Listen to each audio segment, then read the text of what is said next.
Hello, hello! Give me like 2 to 3 more minutes. I forgot my water. I'll be right there. Fuck.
Alright, now, hello!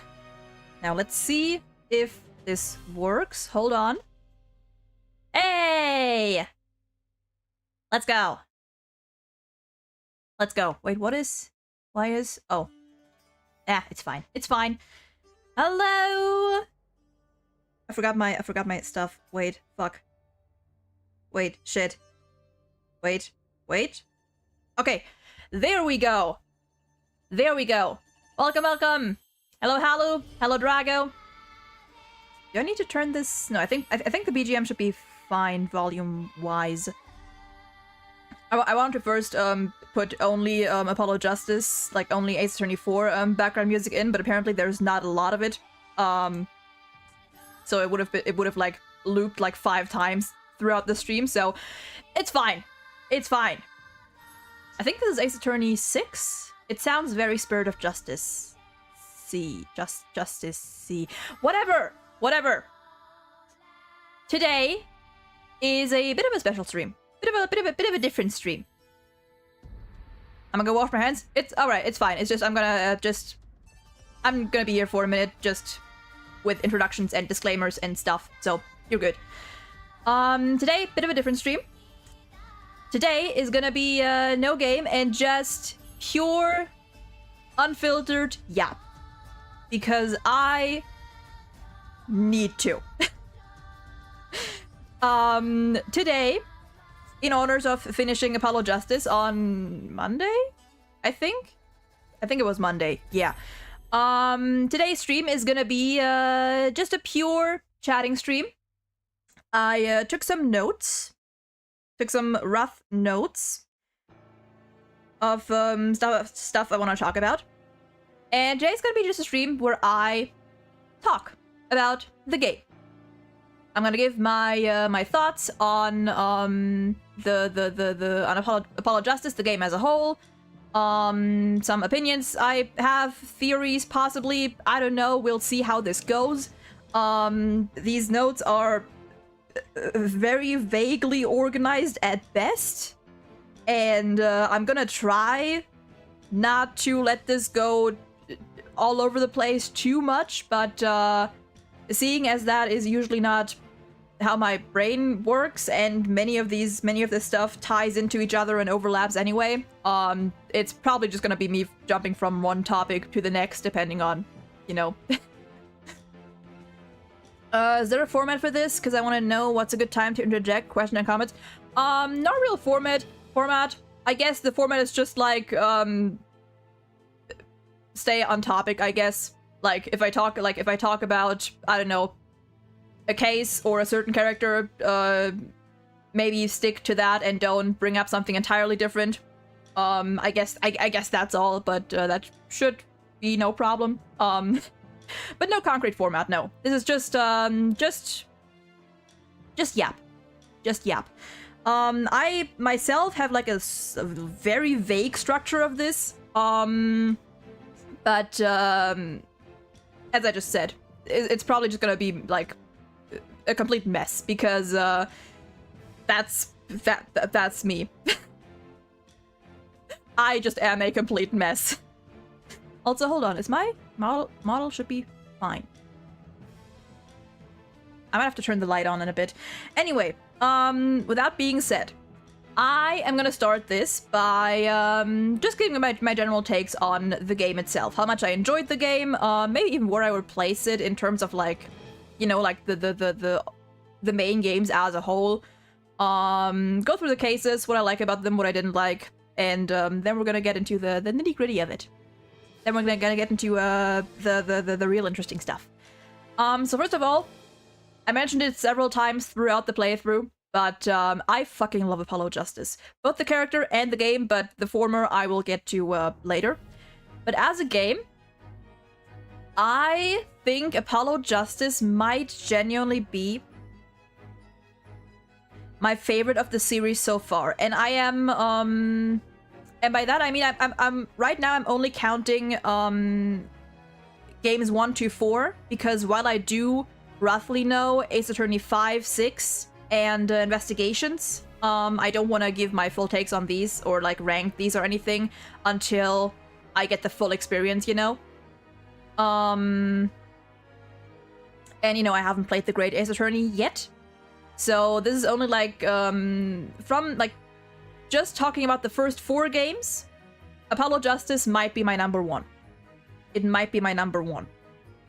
Mainly because of the, I guess, the overarching plot, which honestly I know many people, I think, don't really like, at least from what I've heard throughout, you know, throughout this time. But personally, I love the plot of Ace Attorney and the characters, even though I do think there's a good chunk of wasted potential there, but all in all, the characters I freaking love.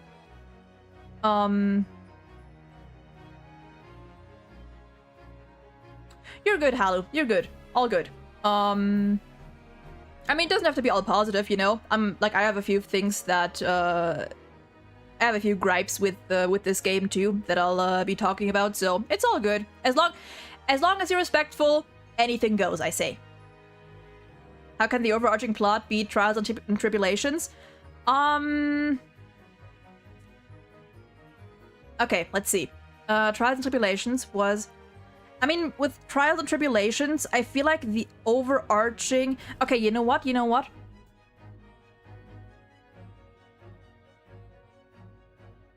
Okay, I think in terms of plot, I think Trials and Tribulations and Apollo Justice might be even, now that I think about it. They might be fairly even. Because Ace Attorney 3 is a really fucking good game.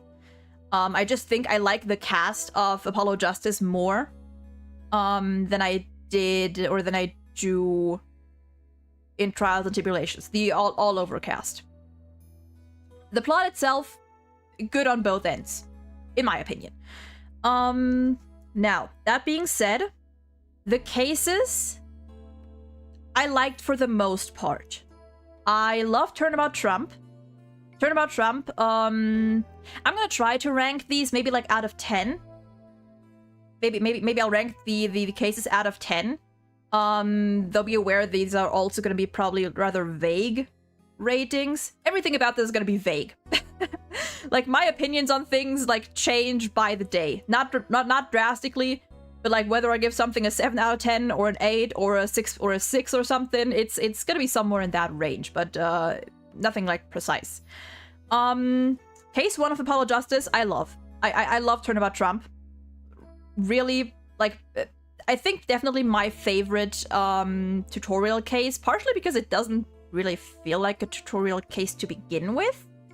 It's kind of just like, it is a first case, but there's not too much tutorial to be had, I feel like. You know, it just doesn't feel like it. Turnabout Trump, I would give an 8 out of 10 at least. An 8 out of 10 at least, because it was a good introduction. It was a really good introduction, in my opinion. And it was a good... It's a good setup for certain characters and dynamics that you can kind of see throughout the game as well. Some of which are not expanded on as much as I would have liked, but all in all, it's a very good setup in my opinion. What was the second one called? Turnabout Corner. Second case, Turnabout Corner, I thought was okay. It's okay. I think I'd give it like a 6 out of 10. Gotta be honest, Clavier carried a good bit of that. Case 2 being the introduction to Clavier definitely bumps it up a couple points for me. The cast, all in all, they're fine. They're fine. I like I mean, it's, and of course I forgot also introduction to Trucy, so you know, and Emma. So we meet some fun new characters, or fun and old, new and old characters in the second case, so that's a plus. Maybe, nah, I think it's 6 out of 10 is fine. But all in all, I like the cast in case 2. I like Eldun. I like Wesley Stickler, even though he's a little fucking dumb. The Kitakis they're cool. They're neat. Alita Tiala is kind of meh. She's kind of a bitch, but it's fine. And all in all, I feel like Turnabout Corner, the main thing that I have with Turnabout Corner is that I feel like it could have been shorter. I feel like it didn't have to be as long as it was, personally, but besides that, it's an okay case. Nothing special, but it's fine. It's fine. Now, Turnabout Serenade.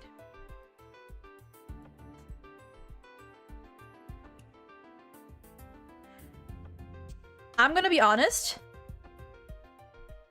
Plot-wise, I like Turnabout Serenade. Plot-wise, story-wise, I like it because the case itself is, in my opinion, a pretty good one. We get to, as a Clavier lover, I'm a little biased in that regard because we get to see a lot more of Clavier and him, you know, out of court as well. We get to know a bit more about Clavier's personality and what he stands for and stuff. So that is immediately, you know, good in my eyes. I like the characters. I like La Miroir. I mean, Latouche was there for a total of like 10 minutes. But I guess he was cool. Machi, he's fine. We get introduced to Valent, who's a funny fella. And honestly, I like Darien. He's a real fucking asshole, but I kind of like him. So all in all, the characters, I don't mind at all. I think the characters, I like them more, I think, than I did the ones in case 2. Now, gameplay-wise, genuinely, and this goes not just for Turnabout Serenade, but especially that one, but I think the other cases partially as well. I feel like it could have been so much more, it would have been so much more enjoyable if not for the excessive flashbacks and the excessive repetitions. If not for the several, like, unnecessary, and not just unnecessarily long flashbacks, because the flashbacks itself at times weren't even the problem. It was the fact that they replayed whole scenes when we only needed like maybe 2 or 3 lines to get the context of what was important. If not for the flashbacks and the constant recalling of things, that video, it would have been a lot better. A lot better. There were some logic holes in that case, which personally, I mean, I don't mind too much, but it is a little bit, you know, meh. I feel like all in all, I would give Turnabout Serenade maybe like a 7 out of 10. I did like it more than Turnabout Corner. But the the fact it was like longer than it needed to be because of these flashbacks and the whole like recalling the lyrics like 15 times and watching that tape another 10 times, that did drag it down a bit. Otherwise, it would have probably gone up like a point or two, honestly. But yeah. Turnabout Serenade, I think a 7-ish out of 10 is good. It's a little bit better, in my opinion, than Turnabout Corner, but besides that, it was good. It was good. Not great, again, but good. Could have been a lot better. I honestly question why they felt the need to do so many flashbacks and callbacks and stuff, but like, looking past that, it's, in my opinion, a pretty decent case. Pretty good case. That's that. Yeah. Hold on, let me drink something real quick.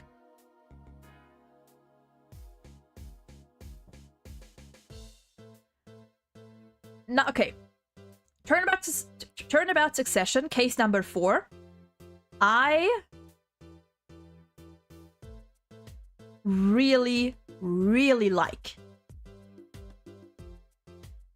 I don't know if it would be my favorite, but it's definitely up there with Turnabout Trump. It's definitely up there. I know that case in particular is a little not the most, famous or infamous with the fandom. And I kind of get why, but personally, I really liked that case. The whole... First of all, okay, where do I start this?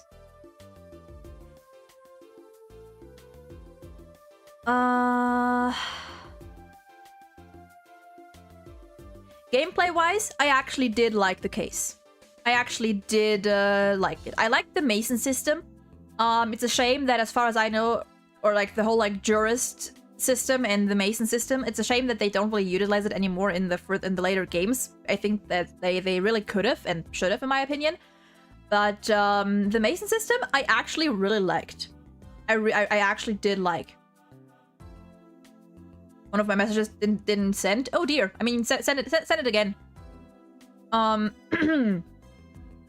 So, Turnabout Succession. I like the whole cast. I like the whole cast. I mean, it was mainly centered around, Phoenix, Kristoff, Apollo, and Clavier. So, those main guys, I guess. I like Vera. I do like Brushel, actually. Honestly, Brushel, as unsettling as some of his sprites and his appearance are, as a character, Brushel is a fine dude. He's a fine guy. I do like him. I mean, Drew Misham, kind of a... he's a character. He's a character. Not a fan of him. Zach Gramarye can go fuck himself. And I like Valent. But... yeah. Character-wise, I really do like that case. Story or plot-wise, I really like it because it gives me personally, as someone who really loves doing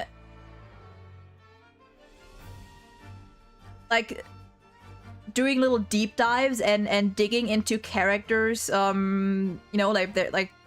analyzing characters, their personalities and actions and stuff. Turnabout Succession was honestly so much, gave me so much fuel. It gave me so much. So much. There was so much in that case. Dialogue between characters, internal monologues and stuff. That gave me so much food for thought. Am I getting auto-modded? Hold on. Are you? Not as far as I know. That shouldn't be the case. Huh. Let me check that real quick. 1 second. No, you shouldn't be. Shouldn't be, no. Unless... Huh. Yeah, send it a third time, and I'll keep an eye on it this time. But it shouldn't be. That's weird. I'll catch up with chat in a little bit. And then I'll finish my thought and try to keep an eye on whether or not that's a thing here, but it shouldn't be. So yeah. As like in terms of like potential for character analysis and interpretation of various, you know, characters and dynamics, Turnabout Succession was great in my opinion. Really liked it. I took so many screenshots during that case. I think more than I might have like in the entire rest of the game. So really fun stuff for me. And yeah, that was like the base of it. Just my overall thoughts on the cases. I'll go into a bit more detail in a bit, but let me check out. Let me catch up here real quick. Let's see. They utilized the juris system in the Great Ace Attorney, which is in the past. I did hear about that. Yeah, I did hear that the juris system is a big thing in the Great Ace Attorney, which I'm honestly looking forward to. Let's see here. It's not letting you send it. Okay, hold on. Okay, hold on. I'm gonna try to... Okay, hold on. Let me check this. I don't think I... Oh, messages, that should be fine. That is fine. Huh, that's weird.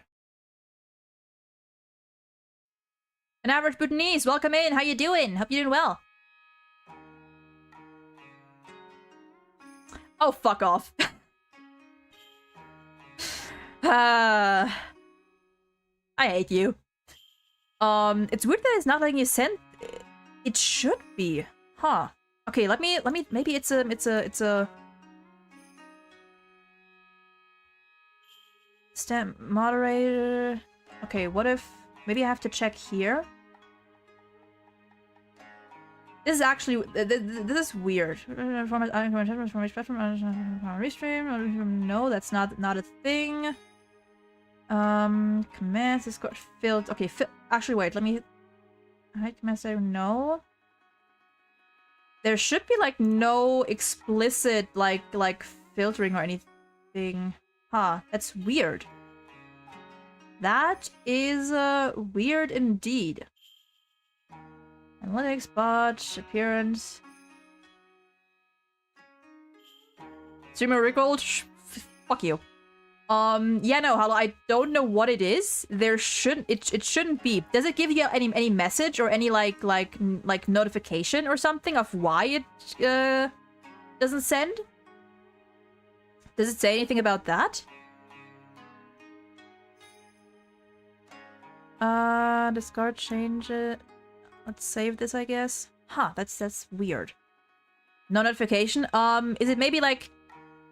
Is it maybe too long or something? I don't know if there's like a... I think there is a limit, the character limit, but I feel like it should show that. That's really weird. That is weird. I don't know why that's happening, unfortunately. I'll see if I can find my Twitch password. Go ahead, go ahead.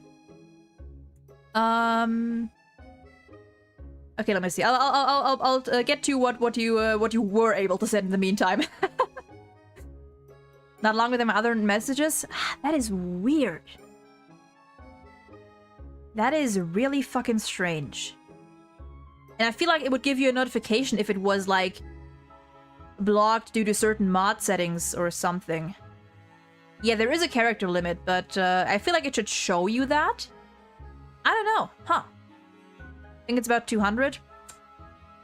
Strange, strange. But let me see what you did send in the meantime. Christoph having an alibi is a coincidence because you couldn't have known. I'm guessing that's a continuation to your previous comment, which for some reason doesn't want to send. There we go. Turnabout Succession is probably one of my favorite Ace Attorney cases. Unaliving someone with a stamp and nail polish while stuck in prison is brilliant. It is. And there we go. Though Christoph having an alibi is a coincidence because he couldn't have known it would take 7 years for the strap to work or that he'd be stuck in jail. Yeah, no, like, the concept of Christoph basically, like, 7 years ago setting up a, as they call it in the game, basically a time bomb, and it's just coincidentally going off 7 years later when he's in jail. It's, interesting. It was the word poisoning? Really? That is weird. That is strange.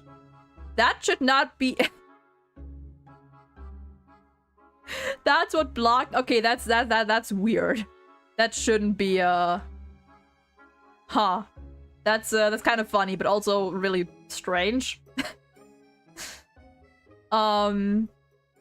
There's loudspeaker, which Army uses as an alarm, and I'm thinking, what if I replace the alarm with a rickroll? Well, I feel like that would certainly wake people up.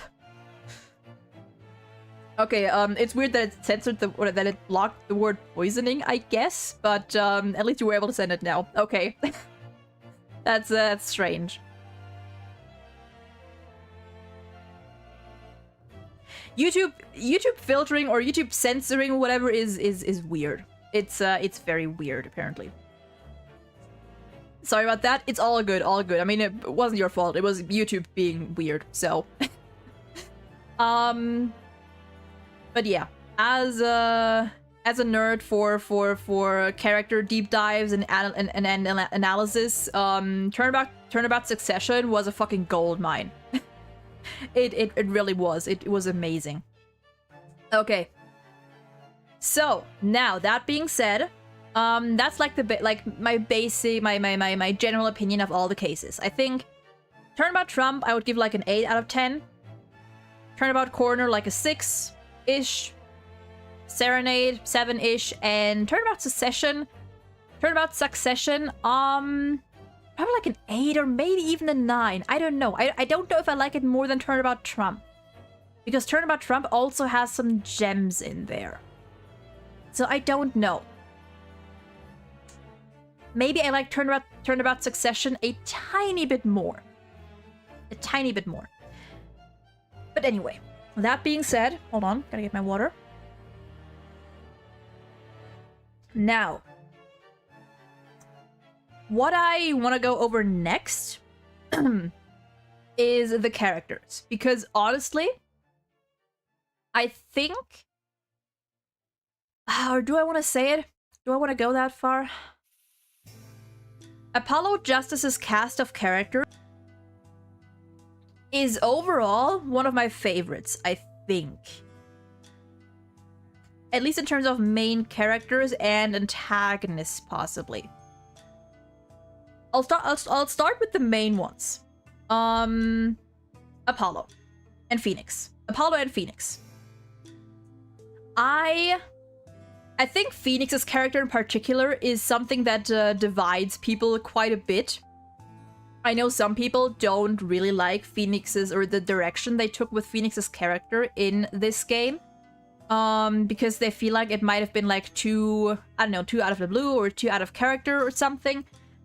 Which I personally don't think. Personally, I think Phoenix's character in Apollo Justice is actually pretty fucking good. Because it is 7 years later, which is what I feel like many people don't really kind of consider how much 7 years can really change a person. And in Phoenix's cases, we definitely see some of that. I think Phoenix's character in Apollo Justice was actually handled pretty fucking well.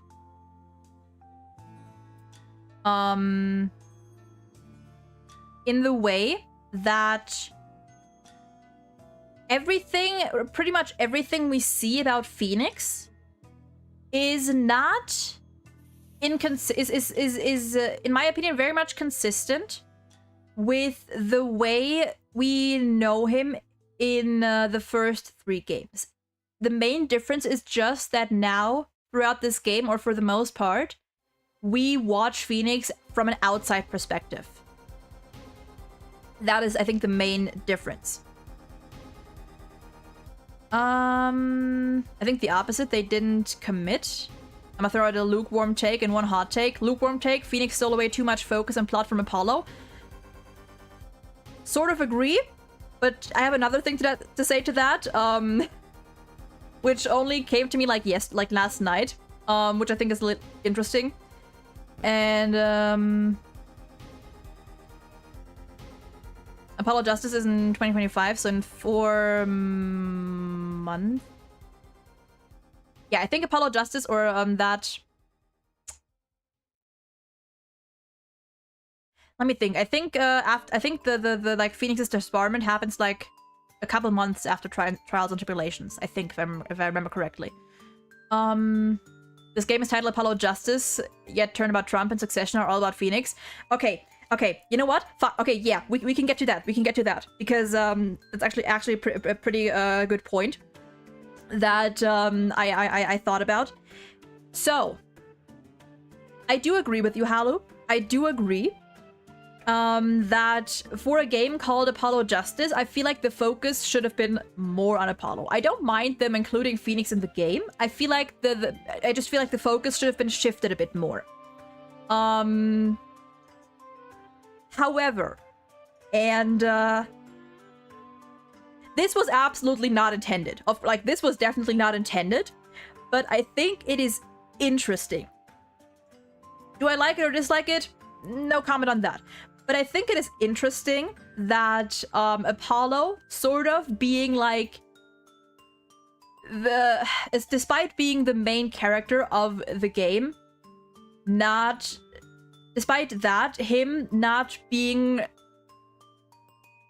being in control of his own game, I suppose, kind of fits in a weird way when you look at his character as a whole. I'll try to explain it in a way that makes sense. Apollo Justice as a character, first of all, I love Apollo. He's a funny little guy. I think it's very refreshing to have a character like him as a main character who is kind of just done with everything. More or less. He reminds me a bit of Hajime from Danganronpa 2. Who's kind of like the normal one in a group of fucking weirdos, even though he himself isn't exactly normal. I like Apollo's character. I think it's interesting how in supposedly his own game, it doesn't really feel like Apollo himself isn't really in control of anything of what is happening. And looking at his personality and his character, it's very interesting because once you really take a proper look at it, Apollo himself isn't exactly a very assertive person. Like he is loud, he is determined, he's ambitious, you know, he pretty much knows what he wants, but when it comes to Apollo as a person, he is not really one to take charge. Like, when you look at him throughout the game, he is pretty much just getting dragged around by everyone. Kind of, you know? Like, the first case, he starts off his first case under Kristoff, right? Out of the blue, because he didn't even pick the case. It was Phoenix who was like, I want this kid to defend me. So number one, he didn't even really get a choice in that. Okay, let's go through this. Apollo, by quote, pure happenstance, gets picked to defend Phoenix. He defends Phoenix. He accuses and, you know, gets his former mentor convicted of murder. Then he is jobless for a couple months, probably, or weeks, or I don't know. He's kind of like he doesn't really have a job anymore. Then he comes to Phoenix's office for help. Meets Trucy, who is like, we're not a law office, we're a talent agency now, gets roped into this, like, giant scheme of fetch quests, basically, of which he doesn't really want to participate in at first, but at the end it's just kind of like, you know what, fuck it, I guess we're gonna do this. Kind of gets dragged around, more or less, again, because he pretty much has nothing better to do. Then in case 3, he gets invited to a concert by Clavier. Doesn't really want to go either, but is like, you know what? Screw it. Trucy wants to go, so I will too. Gets once again, you know, roped up in a murder. For once, actually gets to do his job from the get-go, more or less. And then, in Turn Back to Succession, it basically turns out that he's kind of been a part of a giant scheme all along, where, you know, Phoenix was kind of directing him left and right. Apollo as a character isn't really, like, very assertive. He kind of just goes along with what is happening. And I feel like it's kind of funny that that isn't just his character, but also the way he's treated in the game. Despite being a main character, he doesn't really feel like one, and that's because he's kind of just being pulled around by everyone to do things on the spot that he never signed up for. I think it's interesting.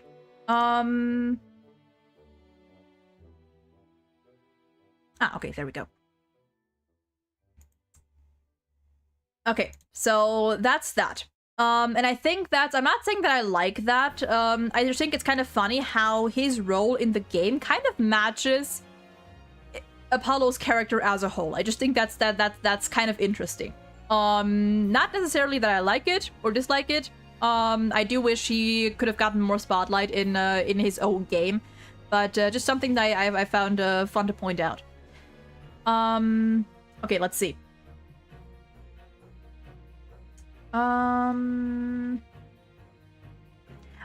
also think that he and Trucy feel a bit like a rehash of Phoenix and Maya's dynamic. This is more of an overarching issue with the series having a homogenous writing style, but still.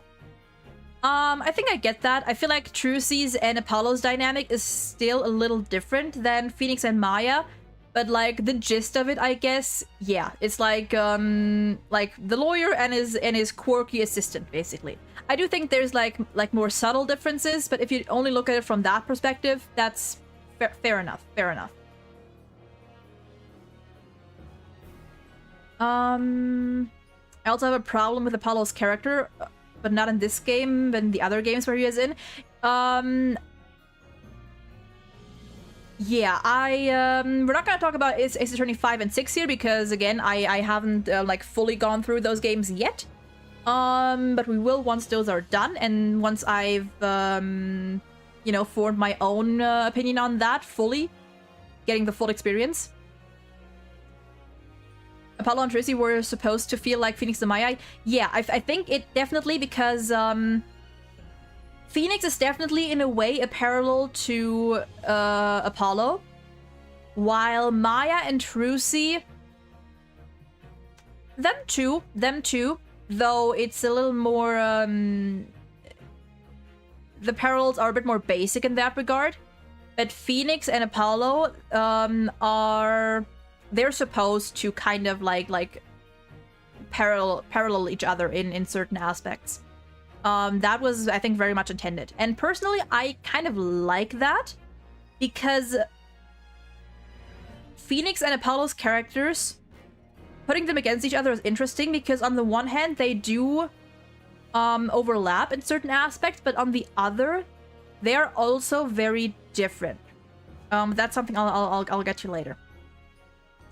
I mean, a serious straight man with a comedic, energetic female sidekick that likes to make fun of his appearance.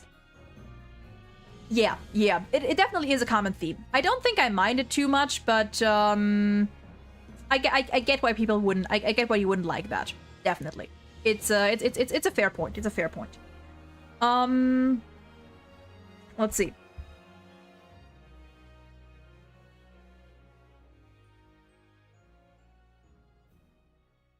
For my hot take, I think it would have been much more interesting if Phoenix forged the evidence for real and hadn't been framed for it. Disagree, because I think that would have been out of character for him at that time.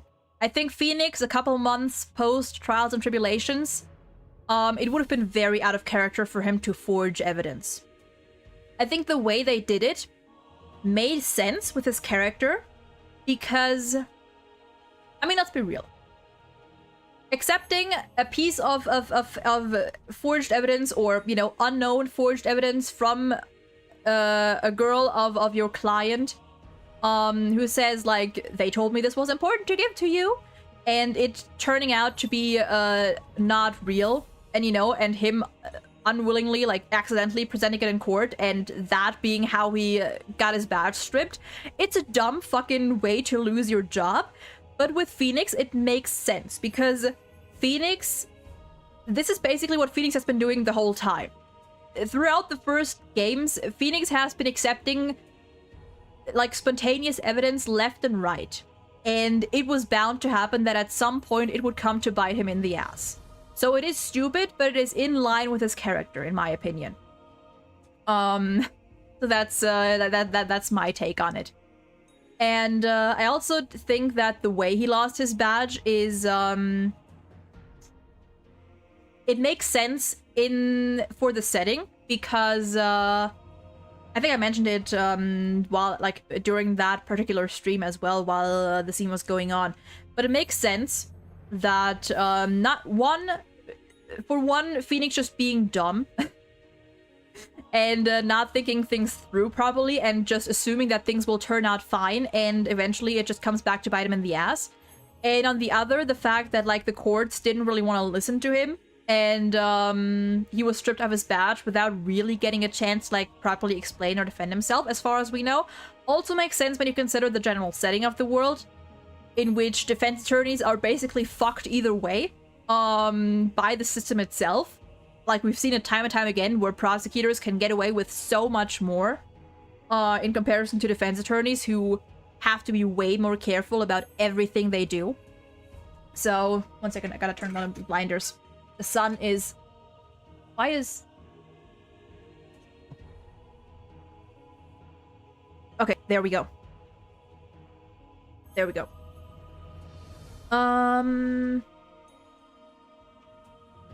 Let's see. Oh yeah, okay. You don't think it's out of character? What is Phoenix's motto? Believe your client completely. On the one hand, yes, but also, I mean, we did have, like, a prime example of where that didn't work out. See case 2-4 with Matt on guard. So I feel like that's something that... Nah, I don't know. I personally feel like it wouldn't have really matched. Also, Blue, welcome in. I'm sorry. I'm just yapping and catching up. But I hope you're doing well today. What if he was absolutely certain his client was innocent but couldn't prove it? I feel like in that aspect, he still wouldn't. I feel like he still wouldn't. I still think he would have, he would have kept at it, and would have definitely tried to, like, he would have tried anything he could, but not necessarily, like, straight up illegal things. I don't think he would have gone that far. Especially considering that's kind of what, I feel like, no, I feel like it wouldn't have worked out. I feel like it wouldn't have.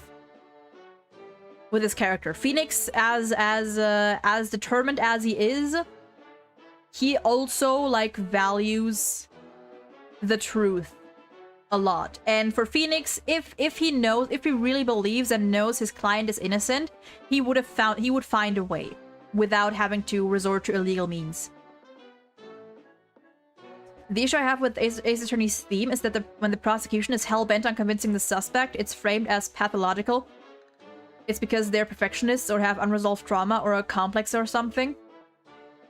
Whenever a prosecutor is shown to be acting positively, being sympathetic or redeemed, they're almost always helping the defense in some way. Leo, welcome in. Hope you're doing well today. I have no idea what you're talking about, but I'm happy hearing you being so passionate about Ace Attorney.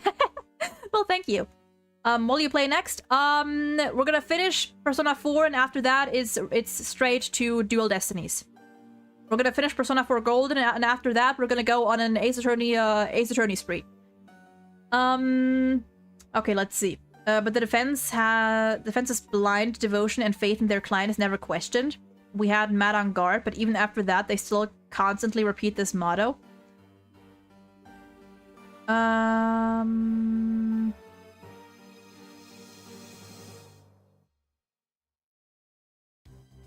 Okay. A lot of things here. A lot of things.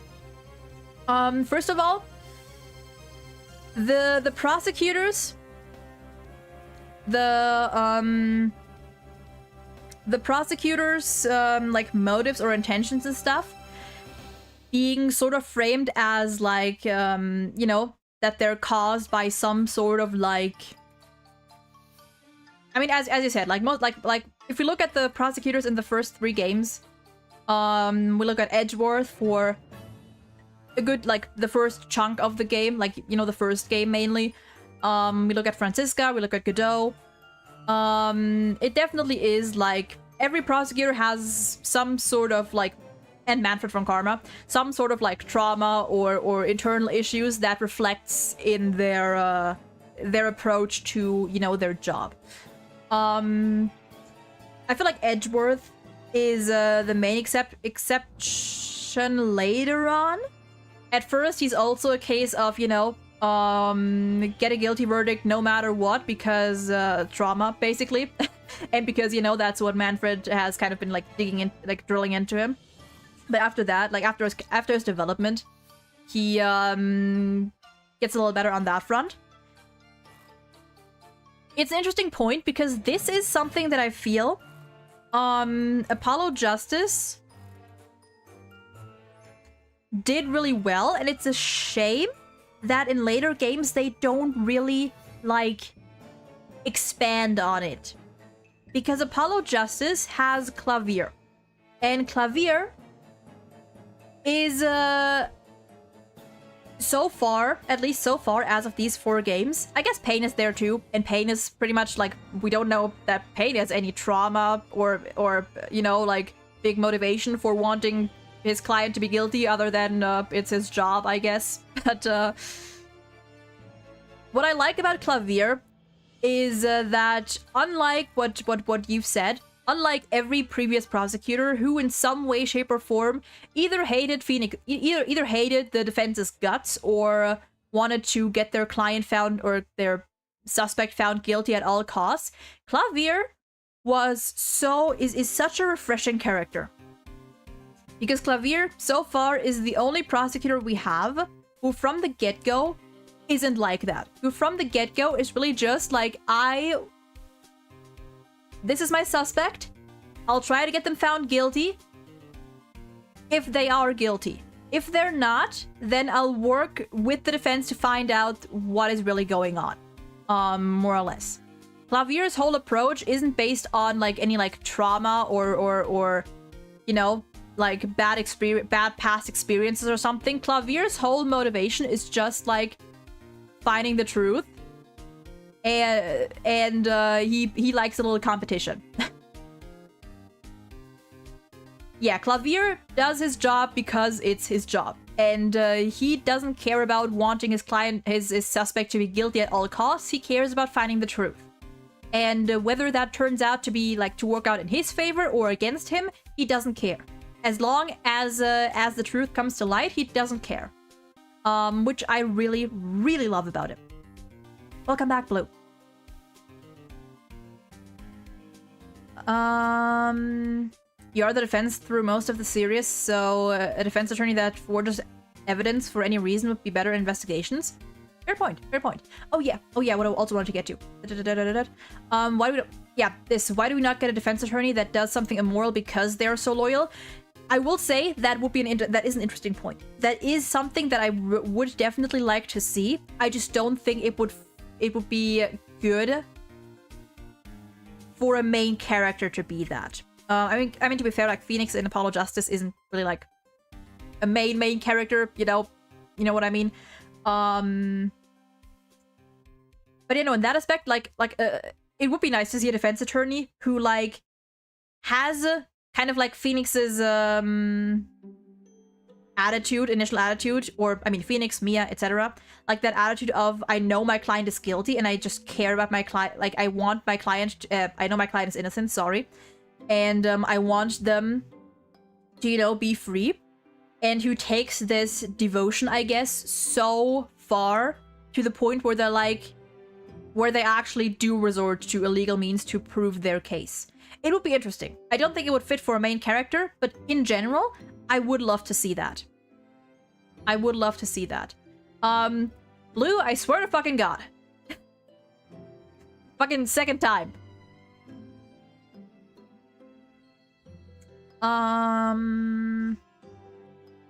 Sorry, long tangent. It's all good. It's all good. I'm trying to like catch up with everything and then try to address everything because you make some good points. And I don't necessarily disagree. I do think that in Phoenix's case, it would have been out of character because as loyal as Phoenix is or tries to be to his clients, he also is very much dedicated to the truth. And if he knows for sure his client is innocent, he would find a way to prove it without with the legal way. But in general, it would be interesting to have a defense attorney like that who goes like the extra mile, not because not for reasons like Kristoff's, but just because they truly believe their client to be innocent and they want they want justice, but in it, like they don't have the means to prove it legally, I guess. If you know what I mean. It would be interesting. It would definitely be interesting. And I hope we get, kind of doubt it, but I hope we get something like that at some point in the future. They couldn't really make Phoenix immoral because he's still a main character in Apollo Justice, and he was the main character of the first trilogy. A lot of players would be angry if he became immoral. Okay, wait.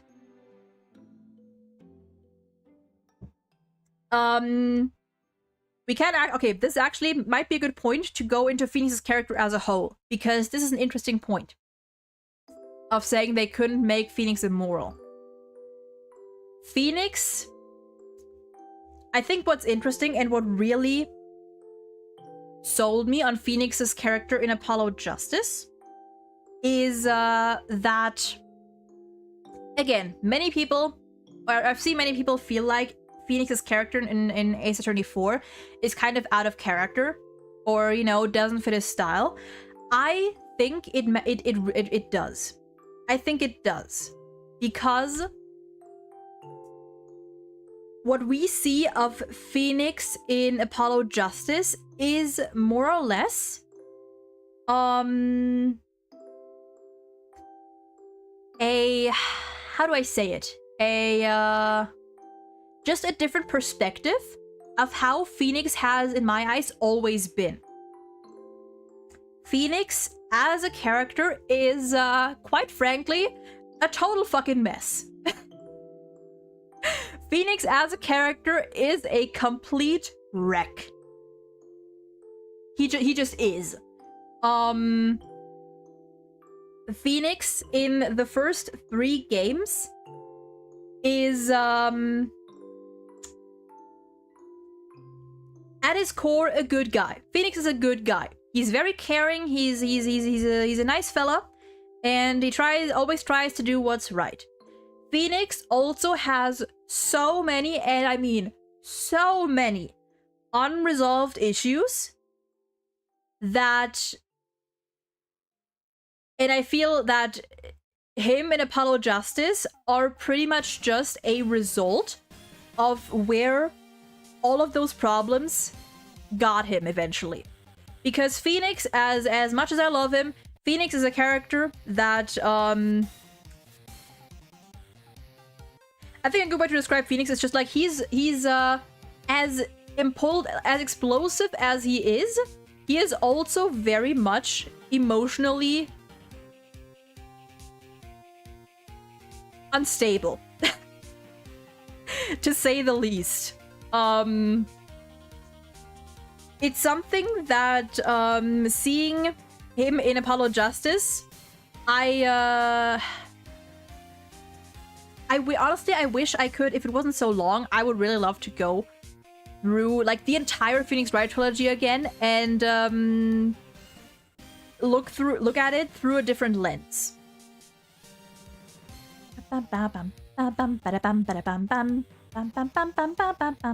Okay. Okay, where do I go with this? I have so many points, but I don't know how to connect them all. So you're gonna have to excuse me here.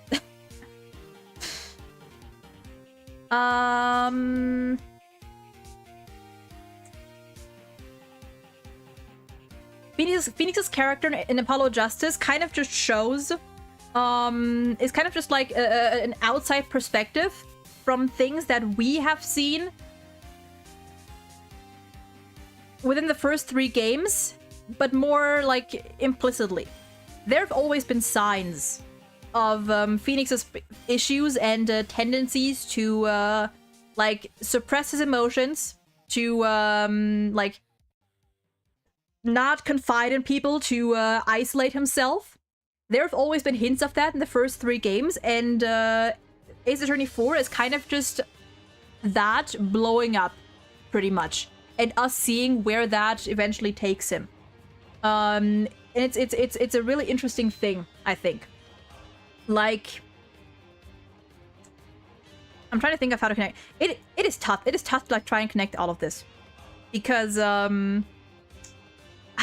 God, there's so much to unpack with this guy. So much.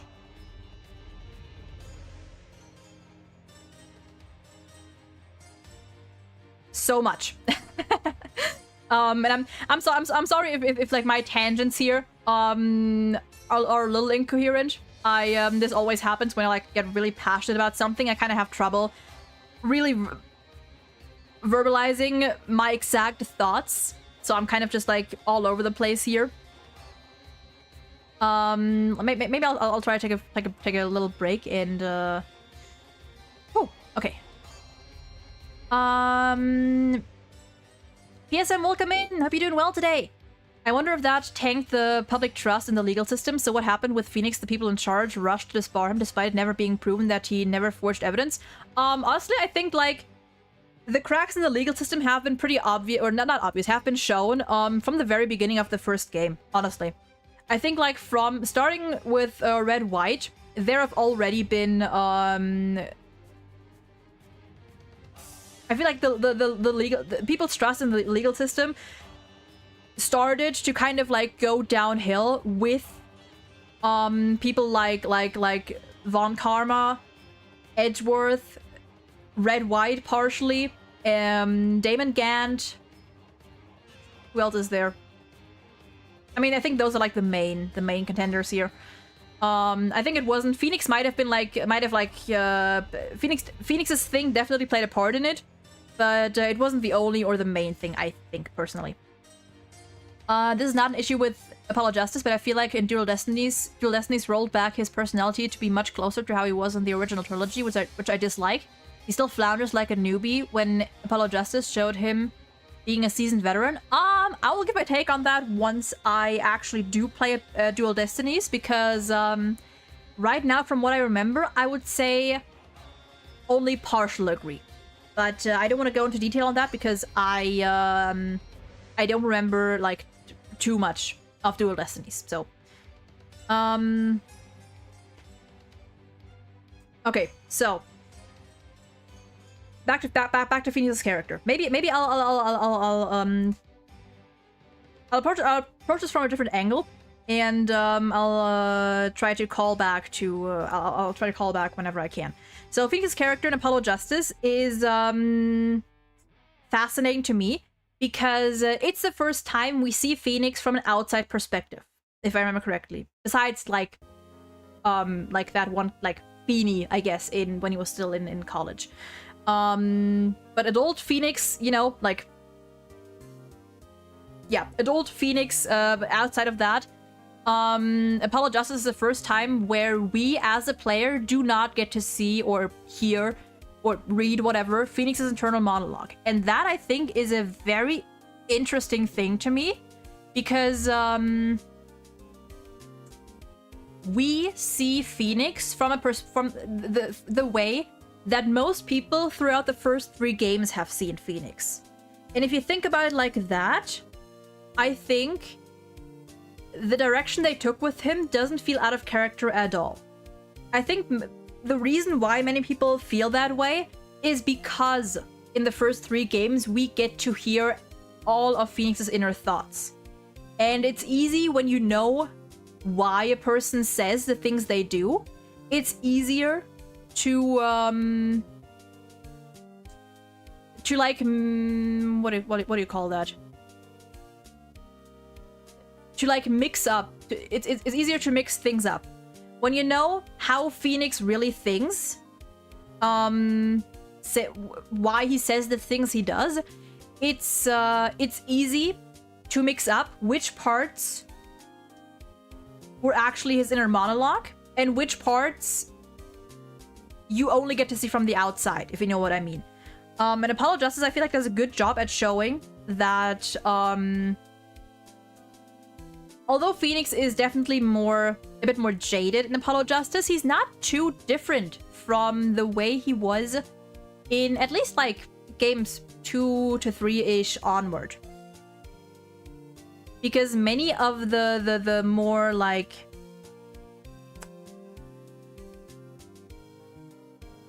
you know, like there's no introspection in Apollo Justice of Phoenix's character until like the very end. So I think they did pretty well. I think they did pretty pretty well with Phoenix, showing Phoenix's character as people would see him, just a little more jaded in Apollo Justice. The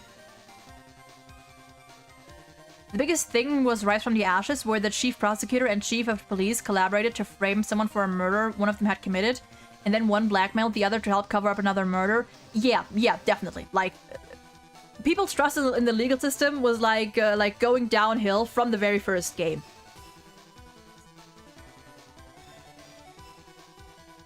Bro, yeah, Apollo Justice. God, I would love an Apollo Justice anime. I would love an Apollo Justice anime because, and okay. This is one of my biggest points, and I'm glad that you mentioned that. First of all, once again, Phoenix's character. I think Phoenix's character in Apollo Justice was written pretty damn well, because not only do we get to see him for once from an outside perspective, but we also see where the fucking years of emotion, like suppressing his emotions and pushing people away and refusing to talk about himself at all costs, get him. We get to see it in terms of Phoenix being absolutely horrible as a mentor. Can I just say that Phoenix as a mentor is like as a quote mentor to Apollo is absolutely god awful. Because he isn't even doing that, honestly. I think it's funny that the game talks about Phoenix being Apollo's mentor when like the two of them don't not once seem to have like that sort of relationship at all, in the way that like Apollo really doesn't see Phoenix as his mentor. He just kind of sees him like, I guess, like his boss, or, you know, the guy whose daughter he babysits, basically. While Phoenix doesn't really like teach Apollo anything, which I think is a pretty interesting contrast, in my opinion, to Apollo and Kristoff. Can I just say? Because Apollo and Phoenix are interesting because they feel more like not quite co-workers, kind of like employee and boss, but also not really. Apollo is kind of just there, and Phoenix doesn't really treat him like anything. He treats him like, he does kind of just treat him like a pawn in his own like grand scheme. While and I think that is how do I say this?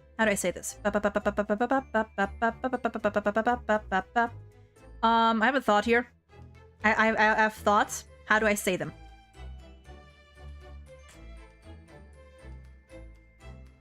Let me think here.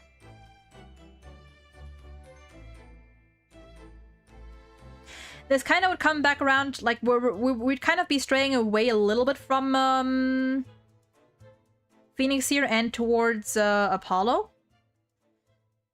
It's gonna be a section where I can talk about some overarching themes and ideas, because I have some points that are loose and don't really fit into anything specific. Yeah, sure, we can do that in a bit. I think after I'm done with my tangent here, wherever that goes, just go ahead. Or you can type it now and I'll just, catch up once I'm done with my rambling. Whichever you like. But another point that I have that I think is fascinating to me is, and this goes away a little bit from Phoenix as a character and more back towards Apollo. I think it's interesting how Apollo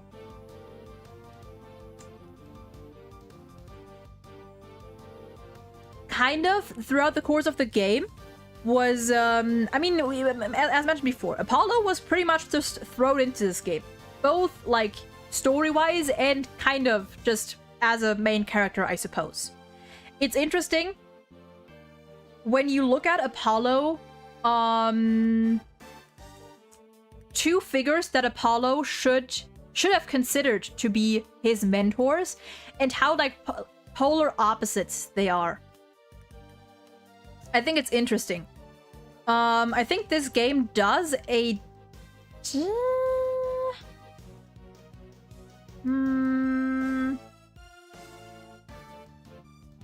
I think it does a decent job of showing the contrast that Apollo has to kind of just adapt to on the spot between having a mentor who is very much controlling and kind of keeping him on a tight leash versus Phoenix, who basically has no leash on him at all. Who's just like, do this thing for me. And fucking good luck, bitch. And I think, again, this was definitely not intentional, but I think it's interesting how Apollo's character is very much shaped, or Apollo's character in this game is very much shaped by the whiplash he had to face going from one mentor to from one very controlling and strict mentor to basically none. It's very interesting. I have to say, I think Apollo and Phoenix got barely any interactions, both in-game and out of what they show. Phoenix works at a bar and he's on missions all the time, so they barely interact. Yes, yes, yes, yes, yes. And makes me wonder how Apollo came under the tutelage of Kristoff. Honestly, I think it might have just been coincidence. I don't know. Maybe also because at the time, Kristoff, like after Phoenix got disbarred, Kristoff was known to be the best defense attorney in town. So Phoenix, maybe Apollo just looked to him because he had the reputation of being the best. But Rago, that's a really good point, because Restream, shut the fuck up. Shut the fuck up. Maybe I have to see how I can turn these things. Can I? I don't know. Anyway. Sappy, welcome in. Can't watch right now, but we'll surely replay the VOD. Have a wonderful day. You too! And thank you. Phoenix and Apollo getting barely any in-game interactions, I think is really not nice per se, but once again falls in line with their characters, because when you really think about it, Phoenix is not fit to be a mentor. Phoenix is not fit to take care of people, to like, I'll say it like that. It's something that I've noticed, not just with him as a mentor, but even with him as a father. Phoenix just is not fit to look after people, which is interesting because I feel like at first glance it might seem like he could definitely, like he could, but Phoenix as a character is not fit to take anyone under his wing, whether as family or as like a mentor-mentee kind of relationship, or mentor-student relationship. Because Phoenix just has... I've read this before, and this right now goes more into headcanon / theory area. But Apollo Justice has really convinced me that Phoenix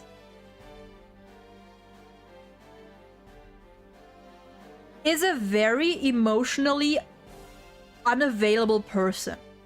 Not in the way that he can't show his emotions or anything, or he can't express himself, but he genuinely doesn't know how to properly, like, show care for other people, if you know what I mean.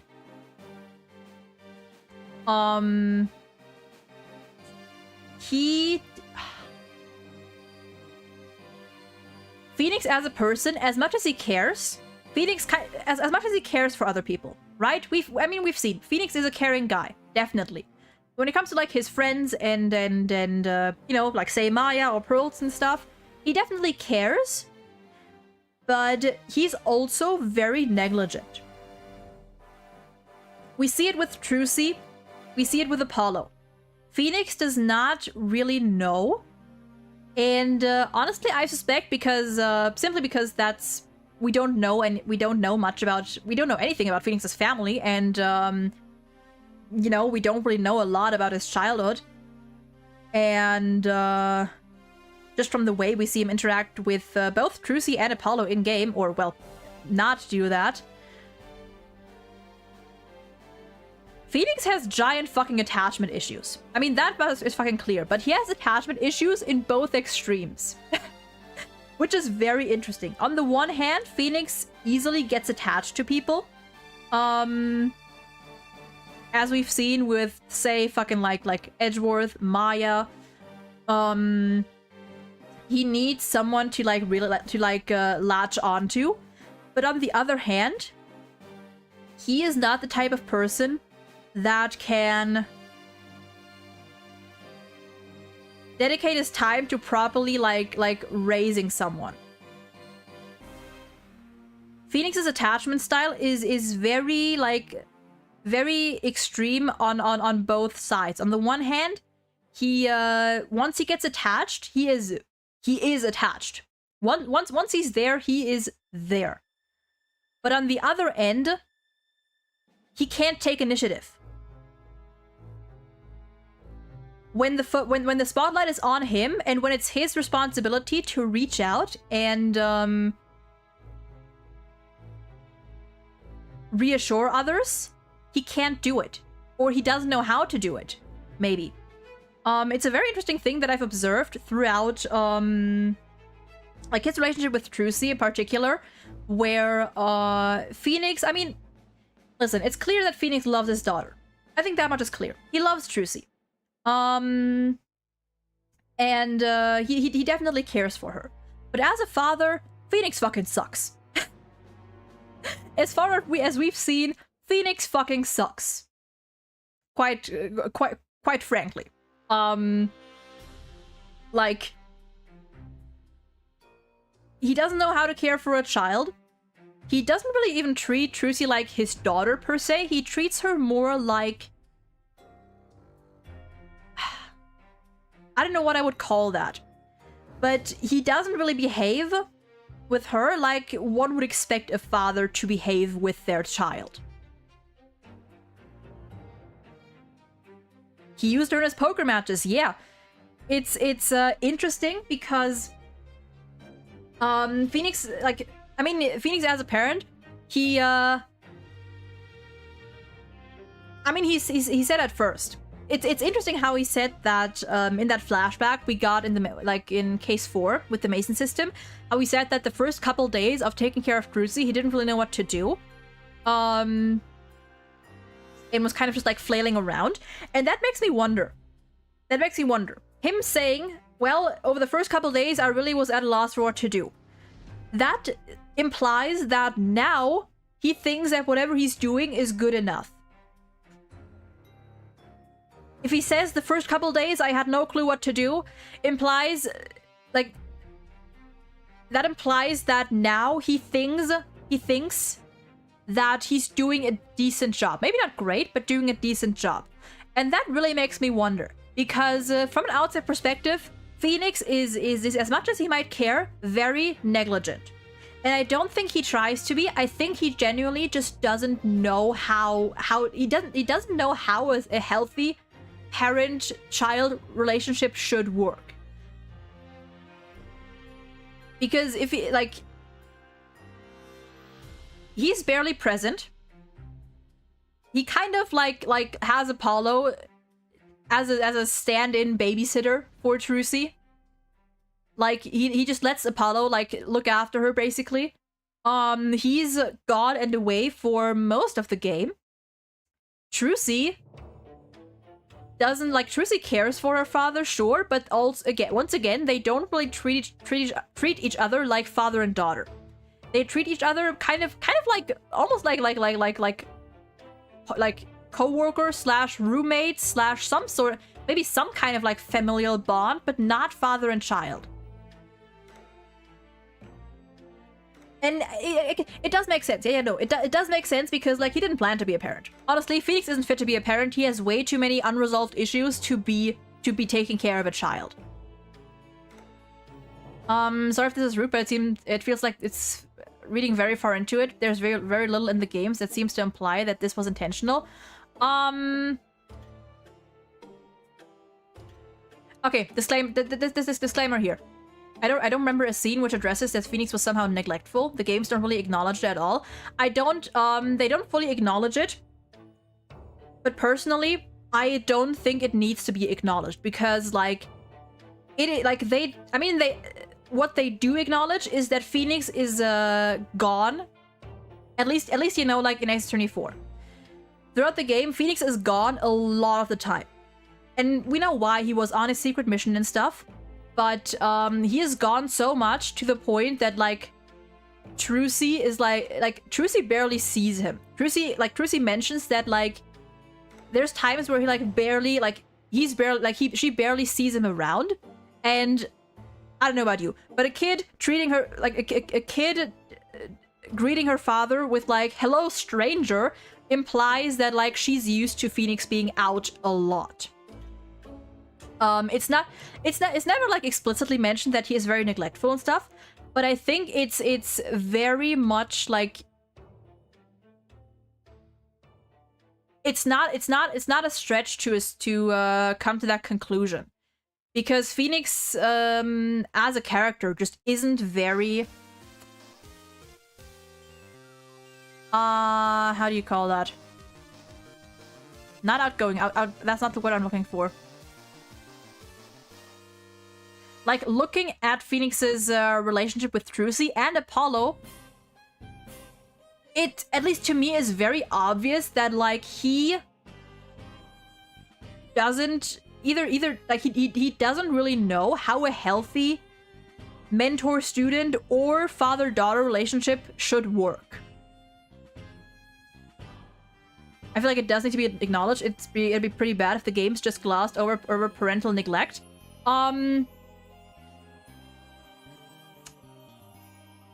Honestly, don't get me wrong. I would like it to be acknowledged because I feel like it would be like it would be good, like a lot of potential for like character development and stuff. But I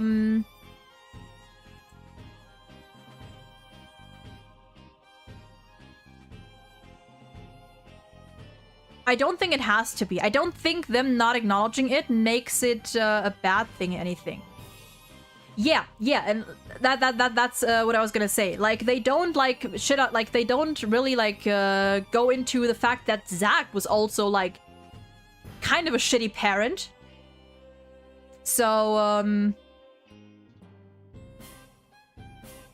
it's not really something that I like personally. I'm always in support of them addressing these things because it makes for good like character like introspection and development and stuff. But the fact that they don't mention it leaves it. I like that. On the other hand, I think it's also cool that they don't explicitly stated, so that you can you like really have to look at their interactions to come to that conclusion. Because personally, to me it is pretty obvious. To me, it is pretty obvious that Phoenix does not know how to be a parent. He still doesn't, as of Apollo Justice 4. And that, like, it's not that he doesn't care. It's just that he has a faulty or a twisted view of what it means to be a good parent or a good mentor. Phoenix as a character has, like, very twisted views or strange views on a lot of things, I feel. I'm wondering what his relationship with his parents are like. Never came up in the games. Yeah, and listen, like, that only speaks for it. Like, Phoenix never fucking talks about his parents. Never, not once. He never talks about his family at all, as far as I remember. We don't know if he has siblings, I think. We don't know if his parents are alive, if they were good, if they were bad people, if they were in any way at all very much present in his life. We know nothing about that. Even the anime doesn't really talk about it. Like, he mentioned his parents at, like, one point, but it's like a very much like a nothing, but like it's not anything specific. So, yeah. I feel like this ties into the point I was gonna make about themes. One thing I've grown to dislike about the thematic framework of the AA series over the years is how, I believe, it polarizes its characters into a simplistic moral binary. If a character is good, they are capital G good. If they're bad, they're capital B bad. I actually think the opposite. Oh, that's interesting. I actually don't think that at all. And Phoenix, again, Phoenix, case in point, Phoenix. Phoenix is a good person, but he's not a good parent, and he's not a good mentor. I feel like Ace Attorney, for the most part, actually does a decent job at showing, like, that even good people have their flaws, and even bad people can have, like, I mean, okay, maybe with, like, quote, villains or antagonists, maybe? But in terms of, like, the good people in Ace Attorney, I feel like they do a decent job at showing that, even, quote, good people, or people who are seen to be good, have, like, lots of issues and aren't perfect. Like, Phoenix is a good guy, but has a lot of unresolved issues that reflect in the way he interacts with other characters and in the way he processes things. Edgeworth as a character is a good guy, but of course we have his whole, like, his past, his trauma, the whole Manfred von Kammer situation, yada yada yada. Apollo as a character is a good guy, but in some aspects also a little jaded. Oh god, hold on, I need to drink something.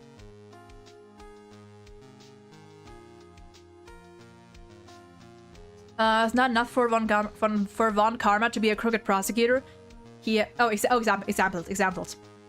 Examples. Edward is implied to have accidentally killed his own father. Tragic and traumatizing, but not his fault. Actually, Von Karma murder. I mean, I don't think that's a bad thing, personally. Like, personally, I don't mind that. Actually. Huh? Dr. Double, welcome in. We're talking about Ace Attorney. This is just a pure yapping stream about, because I finished Apollo Justice this Monday, and now I want to talk. So this is just like a chatting stream where we talk about anything and everything Ace Attorney. There used to be a structure. Actually, no, there didn't used to be any kind of structure. This is just all over the place, but that's the fun in it.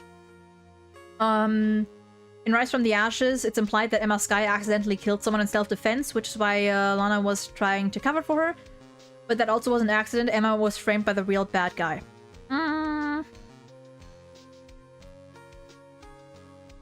I get what you mean. I don't personally see that as a bad thing. At least personally. I mean, then again, we have case. I mean, we have cases like I feel like Godot would be a good case to mention here then, because Godot, as a person, I mean, Godot as a person is a good guy, but he did turn out to be a murderer, even if it wasn't for like any like malicious intent, as far as I remember. I think he was just trying to protect Maya, wasn't he? If I remember correctly. I feel like Godot in that case is a decent example of you know, someone who's like more or less in between, who's not like straight up good or straight up bad. I know about Godot. I'll get to that. Okay, fair. I find multiple themes in the game, such as the role of parenthood, internal family struggles, how Phoenix broke Apollo's trust and turned about Trump, the nuance in individuals. Yeah, no, these are all things that I really like, and I'll keep that point for in a bit. Apollo Justice it's implied that Phoenix forged evidence, but nope, turns out it was the real villain Kristoff who framed him and who is also a double murderer. I mean, to be fair, Phoenix did forge evidence in Turnabout Trump. Phoenix did forge evidence, as far as we know, in Turnabout Trump, that card. Because it's not enough for him to be a crooked defense lawyer, he also has to be a narcissist who murders people for the most minor things. I mean, I feel like this is just like a subjective thing. Personally, I love Kristoff as a character because he's just very simple in that aspect, because he's just a very petty man. He's just very pathetic. There's no other stuff in Dual Destinies that I won't get into. I feel like I have an idea where you're going with Dual Destinies, but yeah, we'll get to that another time.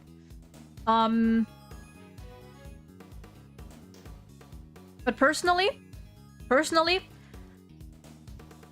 I really do wish that we could have gotten an anime. Or, not we could have got, I mean, we can still get one. I really wish that one day we can get an Apollo Justice anime, because, as much as I love Apollo Justice, I really, really do. I feel like the game, or the characters in that game, have so much potential that, are just, like, court cases are just not enough to showcase.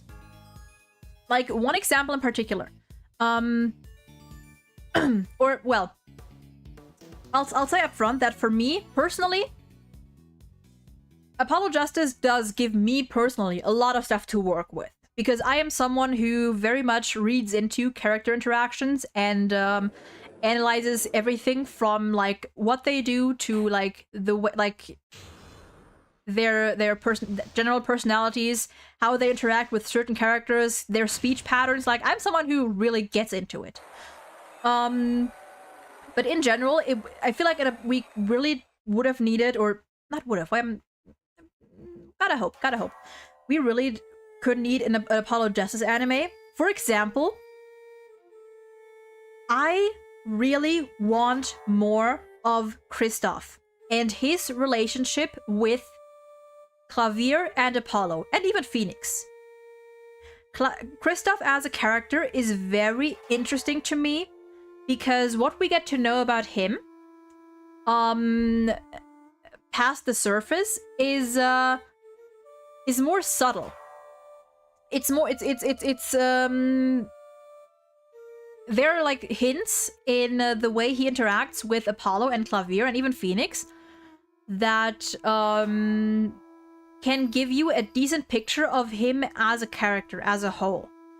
But they're only really there when you actively, like, look for them and when you know, remember to tie everything together.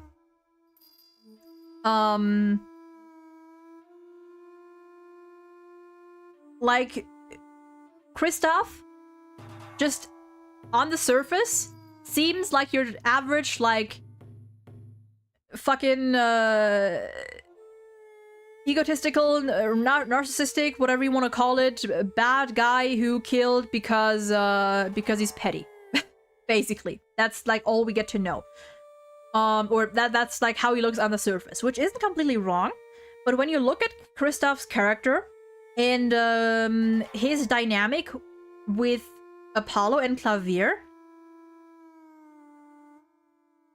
Kristoff's, and I think it was you, Hallow, that mentioned that, brought it up last time, the like similarities between Kristoff and Manfred. And looking at the relationship between Manfred and his kids, disciples, whatever you want to call it, and Kristoff's situation, I do think there are differences. They might not be major, they might be more subtle, but they are there. Kristoff as a character is, put simply, a control freak, basically. And this translates to every aspect of his life. We don't really know much, or we don't really know anything about Kristoff and Klavier's past, but we know that President Kristoff was very, very controlling, to the point that, like, he would go to extreme means to ensure that everything was always going the way he wanted. Which is similar to Von Karma, but not quite the same. Von Karma's whole deal was more so, I think, like, just perfection. Just being perfect in every way. Kristoff's deal is same principle, different angle is what I'd say. With Kristoff's black psyche logs, I have a theory that he secretly knew Phoenix was a better attorney than him and he could not accept that. Oh, definitely, definitely. Kristoff Kristoff is very much obsessed with this desire to be better than everyone and everything. To the point that, I mean, we have him and Phoenix. We have like his whole plan of you know, wanting to ruin Phoenix's life and kill Zach Gramarye because they, quote, wronged him, as in Zach just like recognized that Kristoff was not an individual to be trusted, and you know, he went for Phoenix instead. We see it in his relationship with Apollo, in that now we don't really know how long Apollo has stayed with Kristoff before, you know, the whole murder thing, before Turnabout Trump. But it's very interesting to see how, and this is more theory. This is more a theory. This like isn't like, personally I think it makes sense, but it's not anything confirmed and stuff. But also, Hallow, don't worry, I'll get to your thing later. I just want to like finish my thought. But I'll get to what you said later, after I'm done here. Looking at Kristoff and Apollo's relationship, I have a feeling that Kristoff, even with Apollo, was very much I mean, we know he was a pretty strict teacher. We know he was a rather strict teacher. We've seen the little exchanges he has with Apollo where he's like fucking you know, he's like very strict in the way that like he wants Apollo, whatever Apollo does,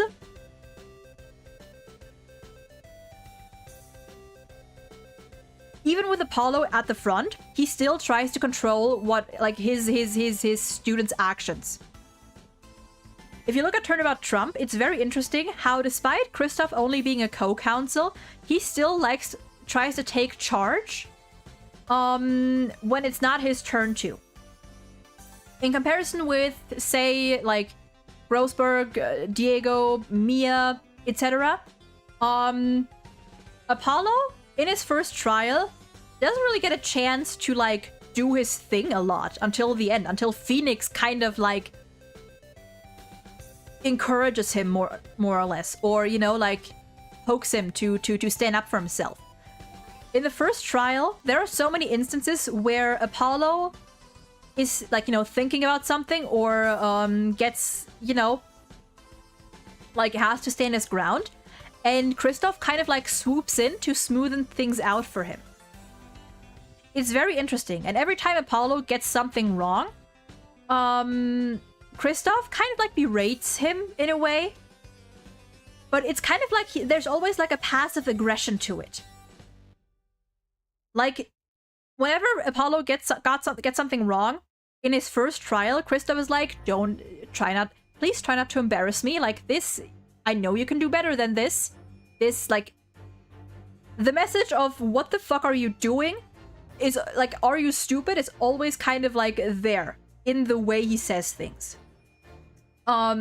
Which is really interesting because personally, and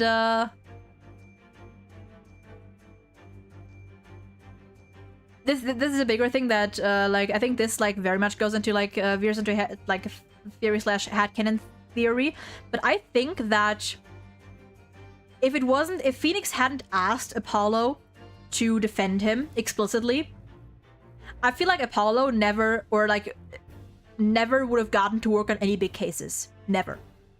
I feel like Kristoff, we don't know why Kristoff took in Apollo. Maybe it was just so to have someone like take care of like the minor things that like Kristoff doesn't see a need to bother with. But it's interesting. I think that Apollo genuinely, if not for Phoenix, would never have gotten a chance to really shine under Kristoff's tutelage. Like, Kristoff would have controlled Apollo to the point where, like, he would have trusted him maybe with, like very simple, clear-cut cases with no room for interpretation.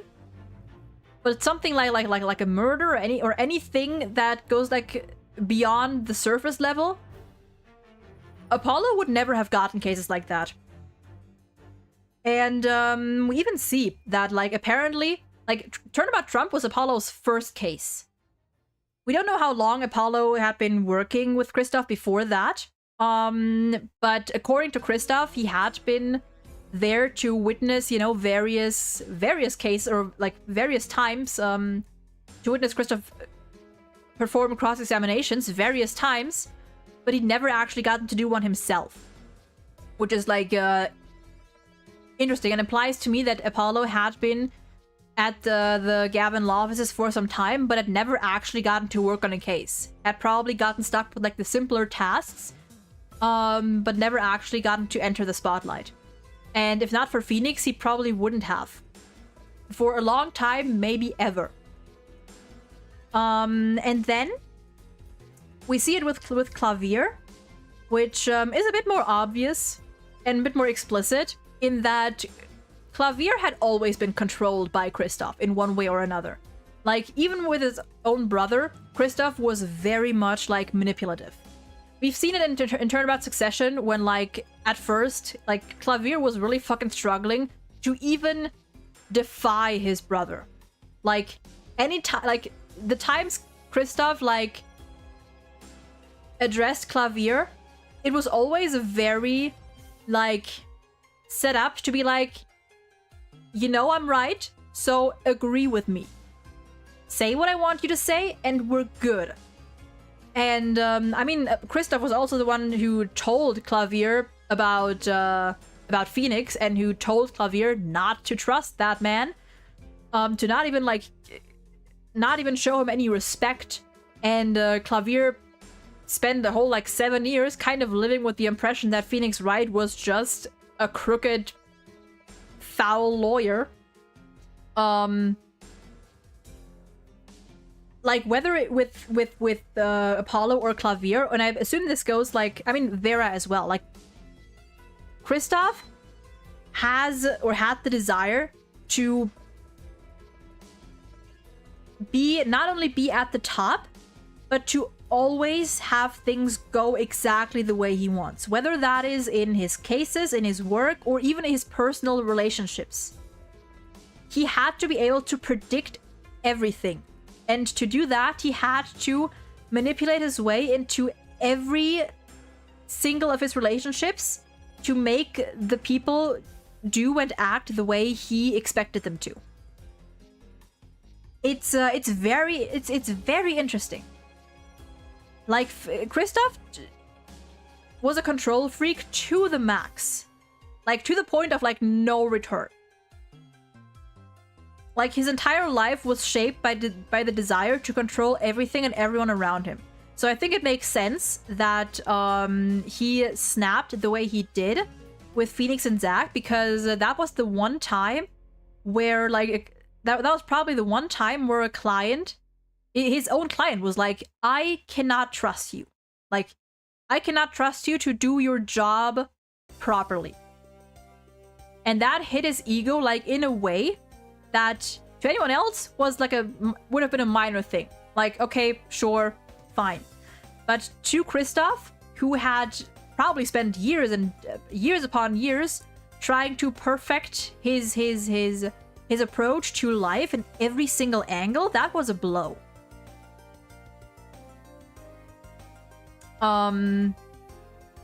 So like, that's why I really like Kristoff's character, because he's so pathetic. He's so pathetic, but like in a certain way. I can't even really describe it. I don't know how I don't know how long I've been yapping about just Kristoff. I kind of just like went on my little thing here. Let me catch up with chat here real quick. The Gavin brothers have a pretty large age gap, and we don't know anything about their parents. Perhaps Kristoff practically raised Klavier.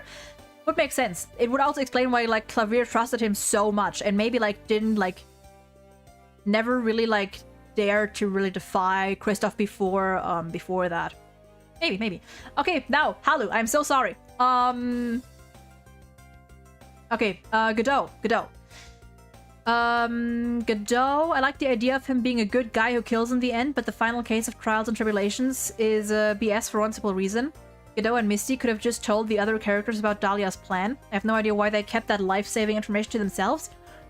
I don't remember enough about Trials and Tribulations to think of a reason why they could have done that. I feel like there might have been a reason, but I don't know, so I'm not gonna disagree or agree, but fair enough, I suppose. He wouldn't have had to kill if he had just used his brain and warned people about the plot. I don't remember enough about that case to agree or disagree here. But maybe, yeah. I understand hiding it from Pearl because telling her that her mother wants to use her in a murder plot would be awful, definitely. But they could have just kept her somewhere safe under a false pretext. Yes, I think. And tell everyone else at the temple. So the final twist with Godot falls a bit flat for me because of how nonsensical the motivation feels. Fair enough, I guess. To elaborate on the polarization and simplistic moral binary point, to me, the biggest joke was when it turned out Iris was the one dating Phoenix in uni, and not Dahlia. Like, it turns out all the kindness and positive experiences in that relationship came from Iris, actually, because Dahlia is pure evil and could never do anything remotely positive.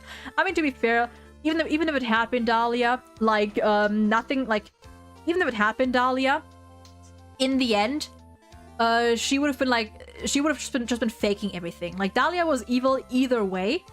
Whether Phoenix, like, was actually dating Iris, who genuinely liked him, or Dahlia, who pretended to do so for 8 months, I feel like it wouldn't have made that big of a difference because Dahlia's character is pretty set in stone.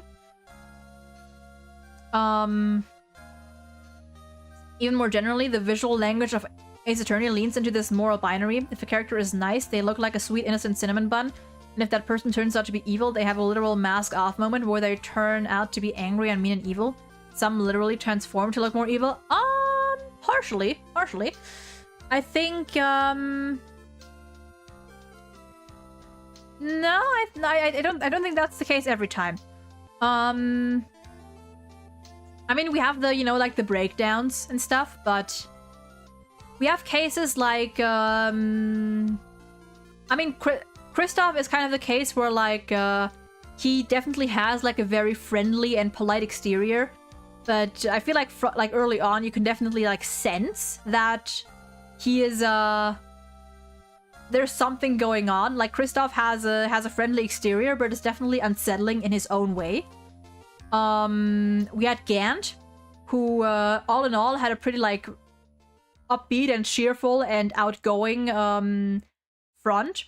But even towards the end, like, he had one moment, but, like, towards the end, he kind of, like, resigned himself to his fate.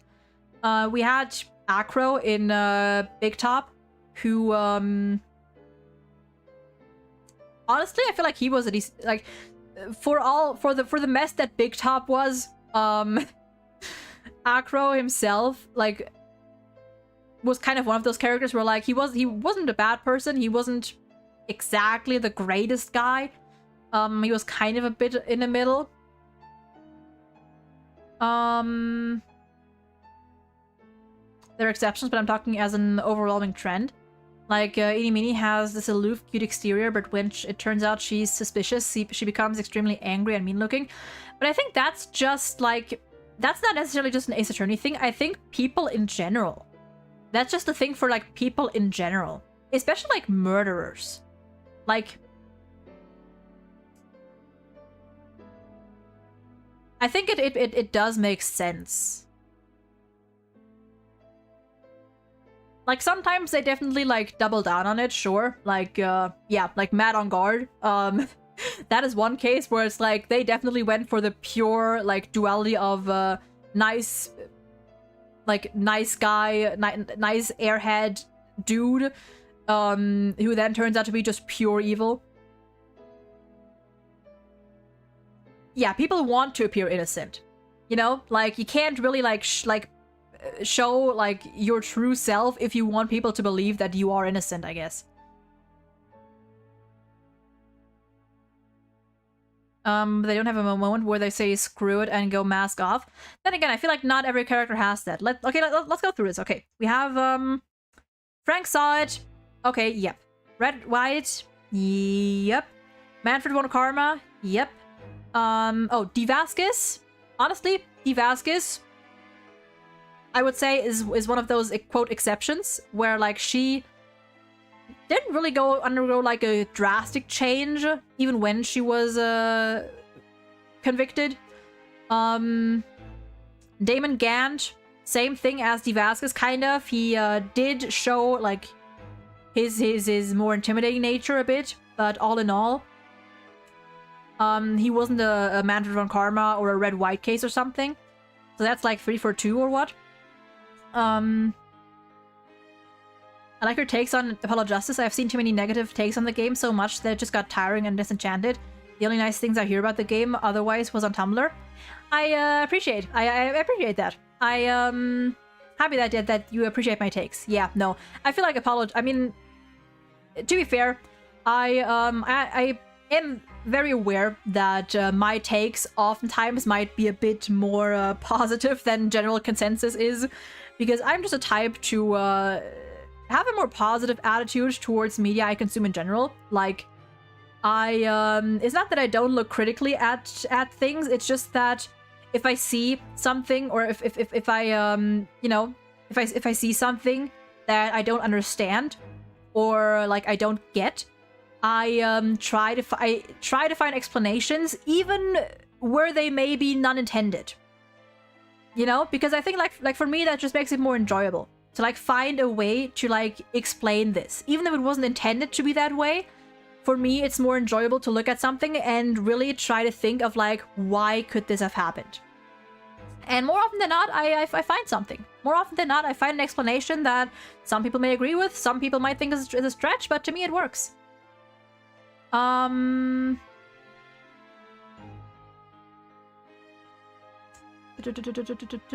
think Big Top is one of the only times a murderer is portrayed as roughly sympathetic and doesn't become a huge prick the moment he gets discovered.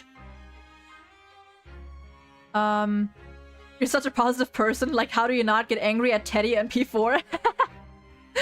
I mean, hey, I like Teddy. I like Teddy when he's not like... I like Teddy out of his weird moments, I guess. It is very hard for me to like hate or actively dislike a character or anything really. I generally try to look more at the positives because like it's easier that way, you know.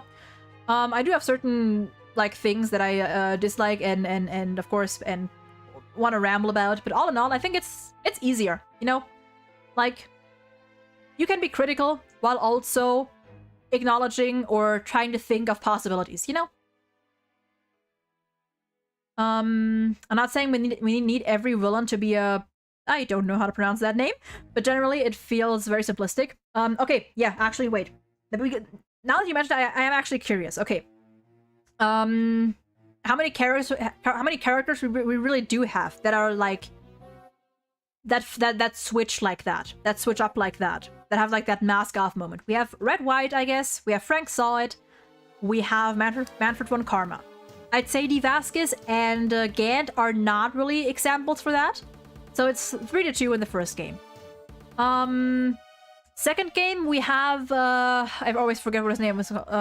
Wellington or whatever, the guy from the first case. Had a mask off moment. We have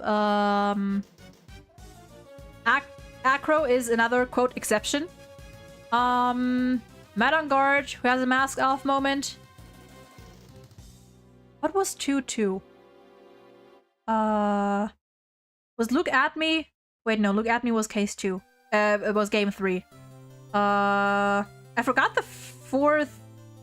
Oh yeah, Eeny Meeny. Eeny Meeny, I guess had kind of a mask off moment, so it's 3-1. Trials and Tribulations, we had Godot. Didn't really have that. Look At Me did have that. Dahlia did have that. Who else was there? I forget. I forgot. Who was the fourth, like, guilty person in Trials and Tribulations? I forgot. Sorry, this is veering away from Paul Justice, but I wanted to give some context for why Kristoff doesn't impress me. No, I get it. It's fine. Like, this doesn't have to be explicitly Apollo Justice, just like Ace Attorney in general. I feel like it goes into that anyway. Y'all good. It's so cool. You are very patient with fictional characters. Yeah. I think it's I'm just a very, like, I guess I'm empathetic person in general. It's very easy for me to put myself in people's shoes. So whether in real life or in fiction, like, I always try to understand where people are coming from and why they act the way they do. And even if I don't personally like it, as long as I can understand why it's happening, whether I like it or not, as long as I understand why it's happening and it makes sense in my head, I can respect it at the very least. Like, that's kind of like my approach. Might be a bit of an optimistic approach, but I think, honestly, I think it's not a bad thing. I definitely think it's not a bad thing. I think personally, things become more like it's easier to enjoy things when you're not looking for things to dislike, you know? Wondering if you're an INFJ like me. The last time I took a test like this, I think I was an INFP, but I'm not fully sure. I think, or either INFP or ISFP, something along those lines. Also, I need to drink something real quick. Whew. Okay. Wow, it's been 2 hours. 2 hours of yapping! You should try Persona. I did, actually. Persona 5 Royal is one of my all-time favorite games. I am currently playing through P4 Golden on stream. And playing Persona 3 in my own time. I do want to get to Persona 1 and 2 eventually. But yeah, I do also really like Persona. Really do. Persona 5 is also like one of those games where, like, I could talk for ages. I could talk for ages about Persona 5, especially like certain characters. But yeah. Oh god. Oh dear. Let me see something real quick.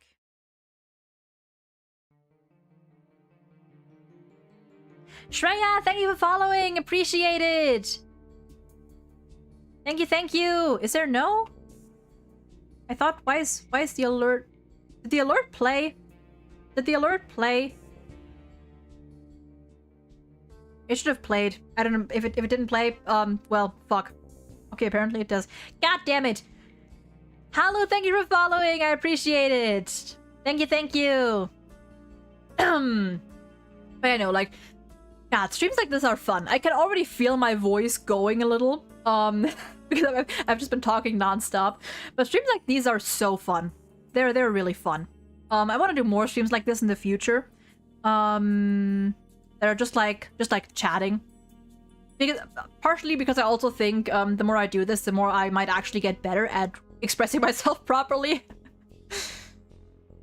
I sometimes like to wonder Trucy's thoughts and mental state as Apollo Justice happened.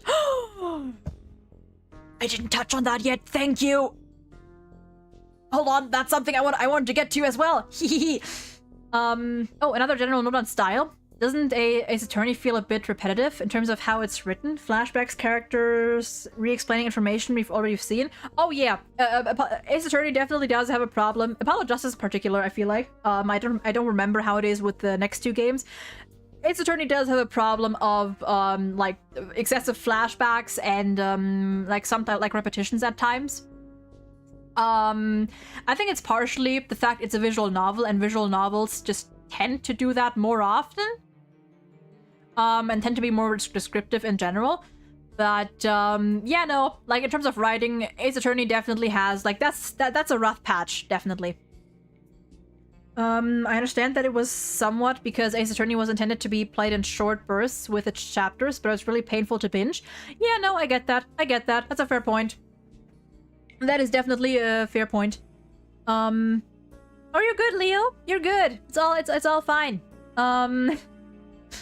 I appreciate you being here anyway, you know? Even if you don't really know much about the game or the games.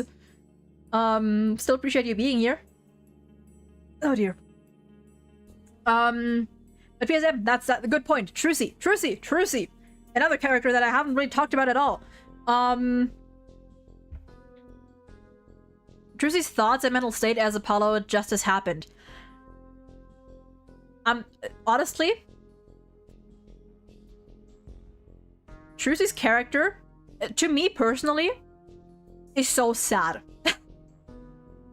Welcome back, Drago. What did I miss? A lot and nothing, depending on how you look at it. Like right now, by now, this is more just like an Ace Attorney and like Ace Attorney talk in general, rather than just Apollo Justice limited, I guess. Right now, PSM brought up something good. Brought up Trucy's character, which is another point that I want to discuss on. Trucy's character, I feel like, is so sad to me. Honestly, it's funny because when I first went through Apollo Justice, I liked Trucy. I liked her, but I didn't love her, you know? I liked her the same way I liked Maya, as in, hey, cool, you know, quirky, fun little assistant, and that's about it. Now? Oh my god, this song! Ah! Anyway, now, after going through this game a second time, I fucking love Trucy. I fucking love Trucy so much. Trucy really wakes up like the inner, like the big sibling in me. Trucy really brings out the big sibling in me. I am so protective over her. She's such a sweet girl, and her character I feel like is so sad. Like this girl went through so much with, like, she lost her parents at a young age. Her mother, I wonder, I don't know if they've explicitly mentioned it, but I wonder if Trucy, like, when her mother was shot, whether she was there. I don't, like, that's something I'm wondering. I don't think they ever explicitly, like, mentioned that. But I wonder whether Trucy was there when her mother was shot. She was definitely there for the aftermath. That I know that much. She was there for the aftermath. But I wonder. But yeah, like, she lost her mother when she was young. Her dad dipped on her. Which I feel like, honestly, she could have been, like, she could have been more angry at him for that. But I think that's another interesting point that I'll get to in a bit. Phoenix, you know, Phoenix took her in, which...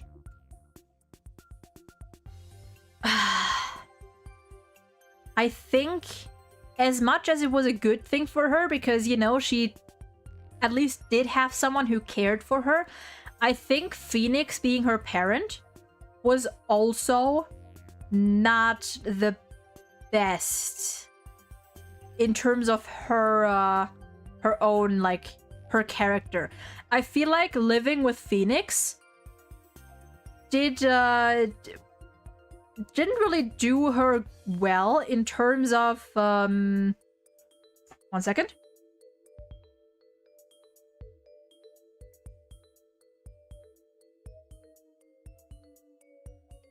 Okay, I'm back. I feel like Phoenix being Trucy's parent wasn't really a good thing in terms of her her growth. I genuinely think that Phoenix, though he definitely didn't intend to, but I think that Phoenix definitely added on to Trucy's tendency to repress her own emotions and her own trauma.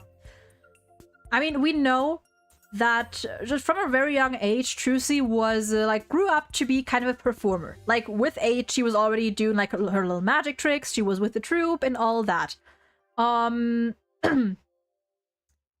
But from a very young age, Trucy, I feel like has whether it's what she has been taught, whether it's what Zach taught her, whether intentionally or not, or whether it's something she picked up on her own.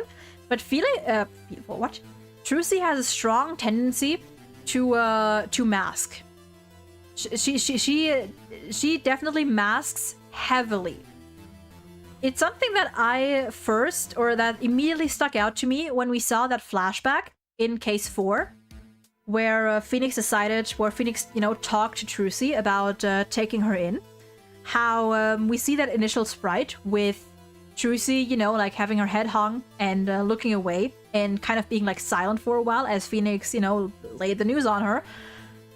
I think genuinely Trucy, her whole life, from that point on, was trying her best to appear cheerful in front of Phoenix.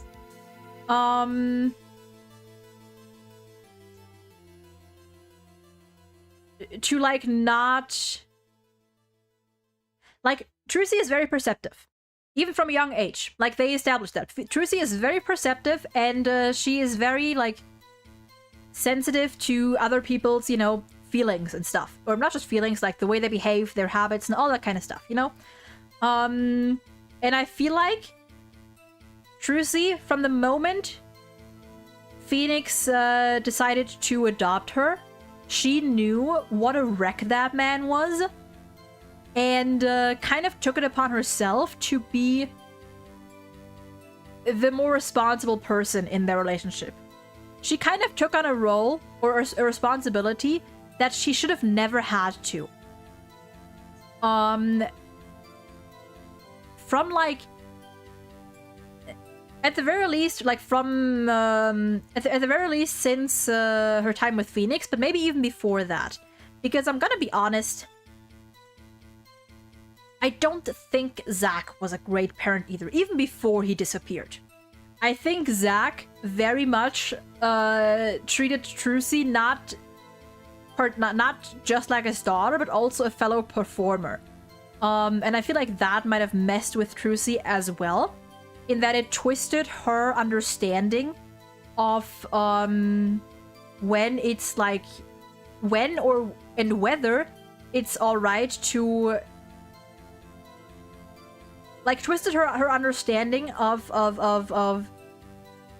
self-expression, I guess, of expressing her emotions. I feel like Trucy is a character that from a young age either like taught herself or convinced herself or was taught to put on this performer's mask at all times, whenever she could.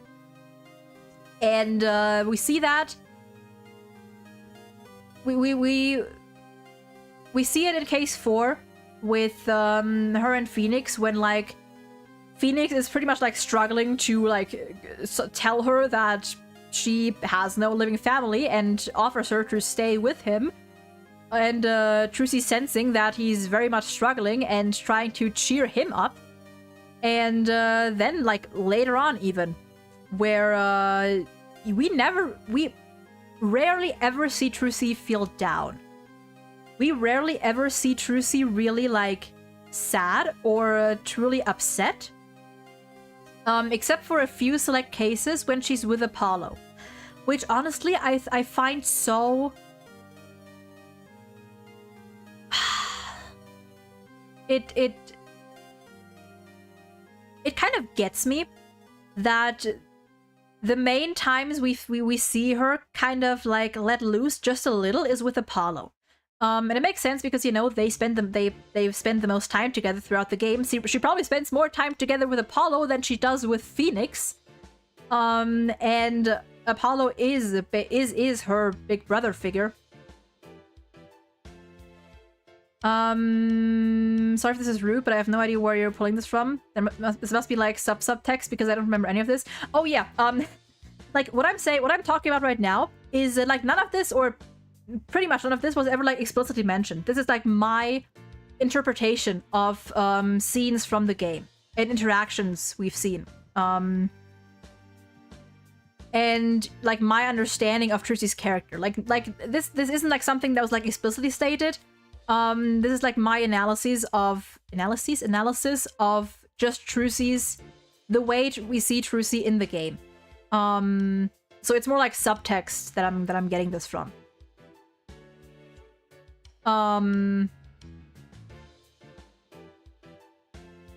Trucy did say, "I have daddy now and you make me laugh, Polly." Yeah, that's true. Like, Apollo definitely, I feel like Apollo is very important to Trucy. Apollo is, I mean, not just literally, but also figuratively, just her big brother and someone she, for once, can rely on, which I think she really needed. Because, I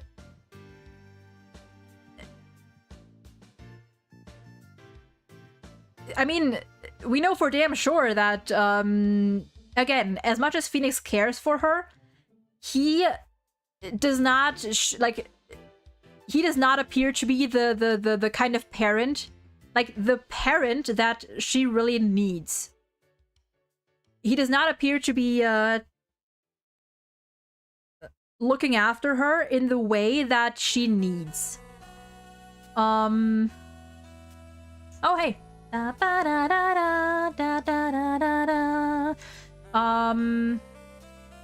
Where was I? And I mean, we also, the one explicit thing we do get is at the end of Apollo Justice, where we have that little snippet of Phoenix saying that like he has to look after Trucy because he is the only one who knows how she truly feels. And there we get that like sprite of Trucy like looking like, you know, like her sad sprite, I guess.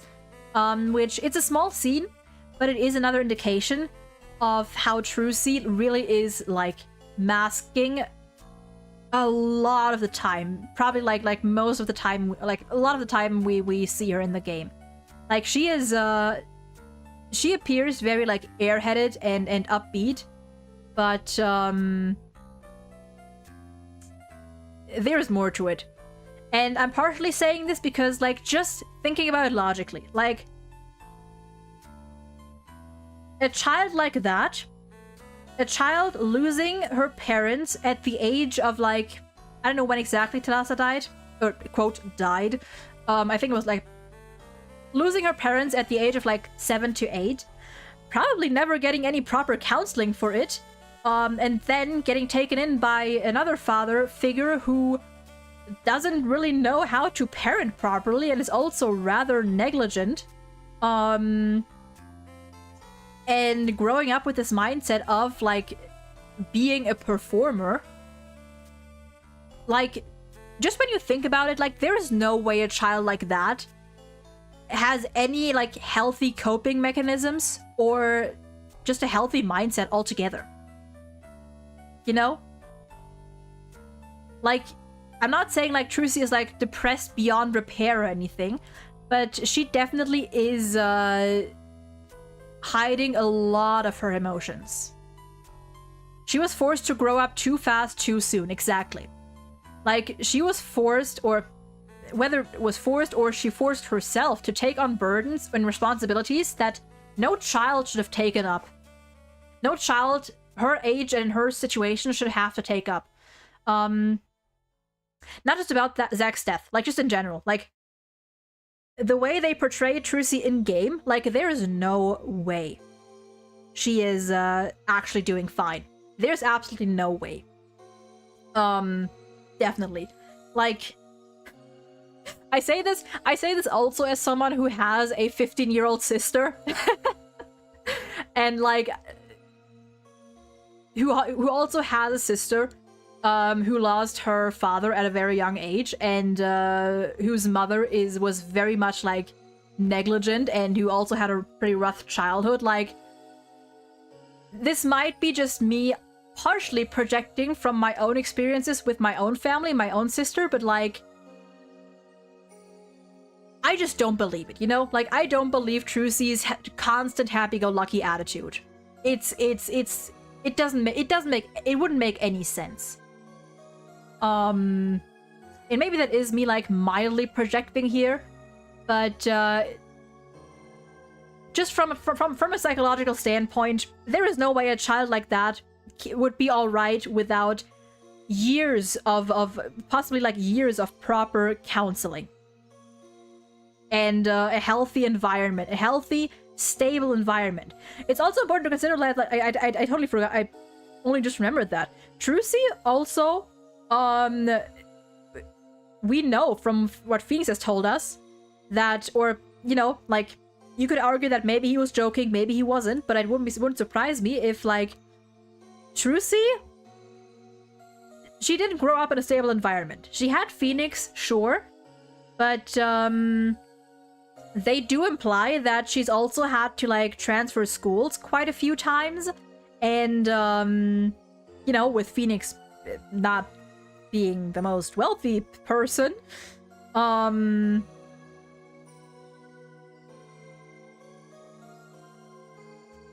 like, she had to adapt in a way, constantly adapt in a way that no child like her could without being thoroughly fucking wrecked.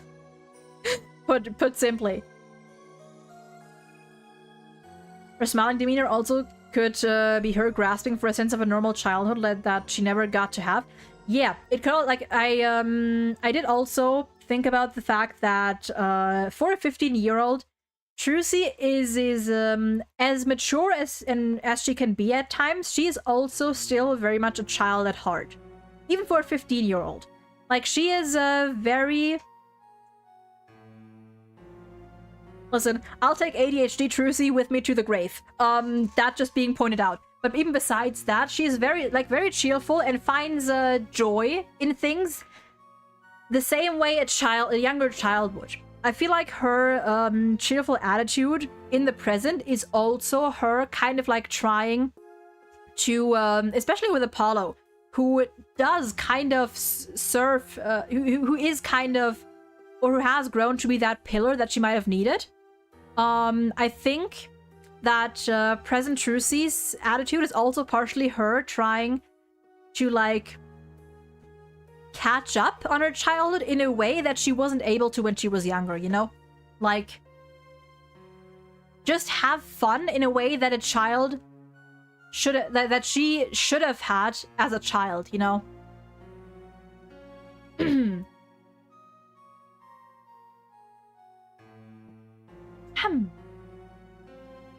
But yeah, Trucy's character just, it makes me sad. And I like it is like,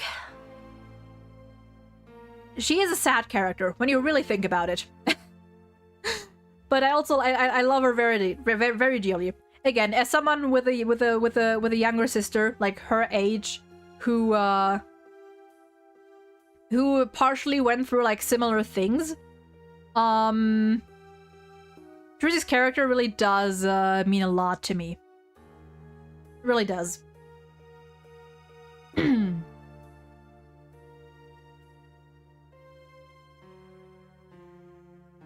Oh boy.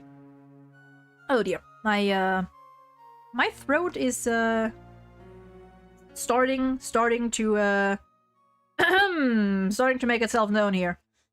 I don't know if you can hear it, but I can feel it. Let me see. Actually, what time is it? I think my granddad said dinner. That. Yeah, no, I have like another half an hour or so. I'd say an example being the panties joke. I don't think it's explicitly stated what her thoughts are, but I think she finds it funny when people get uncomfortable about it in a way. Yeah, no, I think the whole panties thing, and just in general, I think Trucy definitely finds joy in like surprising people and getting reactions out of people the way that a child or like a teen, like a young teen would. You know? There are definitely times where she doesn't act how you would expect people her age to act. Like, of course, I'm not saying like 15-year-olds or, you know, like teenagers in that range should behave a certain way. It's just like from like what you see, you know, like the way you would think they'll behave. Like Trucy has definitely some moments that would be considered childish, even for her age.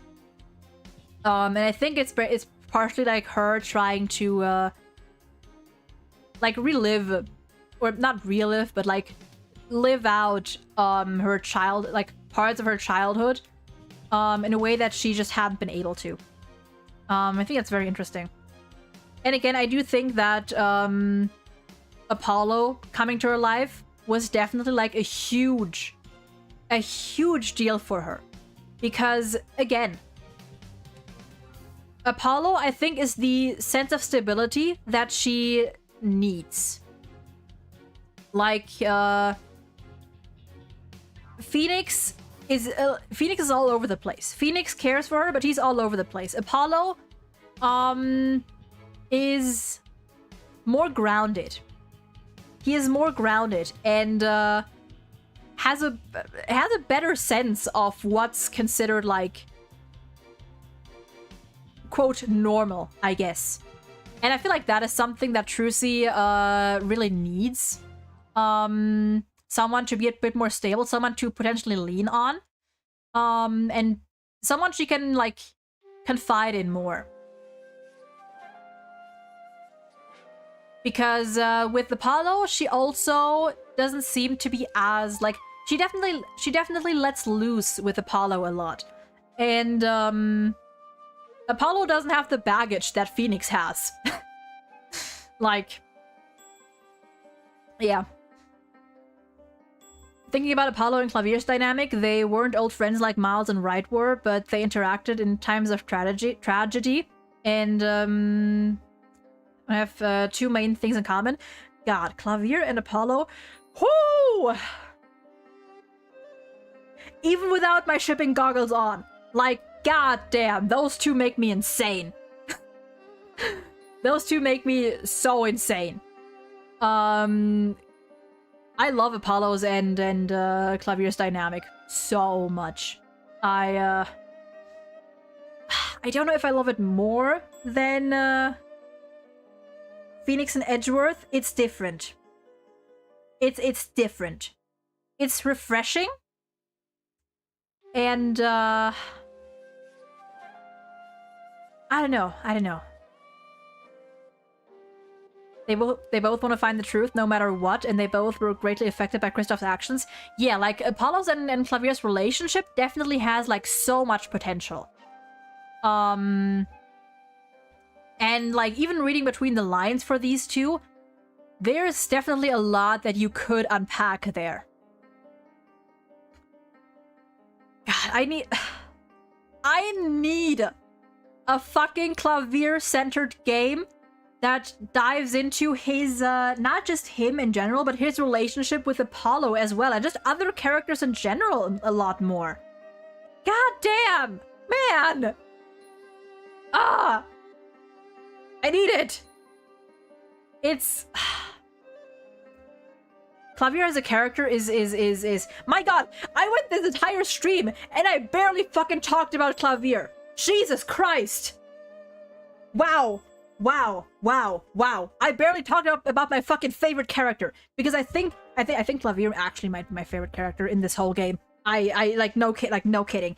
As much as I love like Apollo and Phoenix and Edgeworth, Clavier just hits a different fucking nerve. He just hits a different nerve. It's God, I don't even know where to start with this guy. I don't even know where to fucking begin. I love Clavier so much. Not just because he's very much like a switch up from all the previous prosecutors we've had. Oh god. 1 second.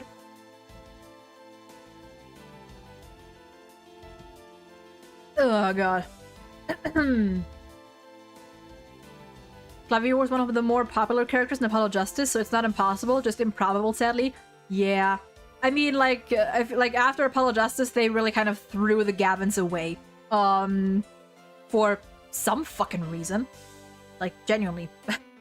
But no, Apollo. Clavier as a character not only is very refreshing in terms of, like, the way he prosecutes, but also, the potential of his character. This man is,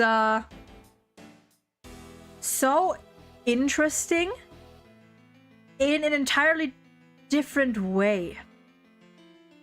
And what makes up most of the intrigue for me with him is his relationships with other characters.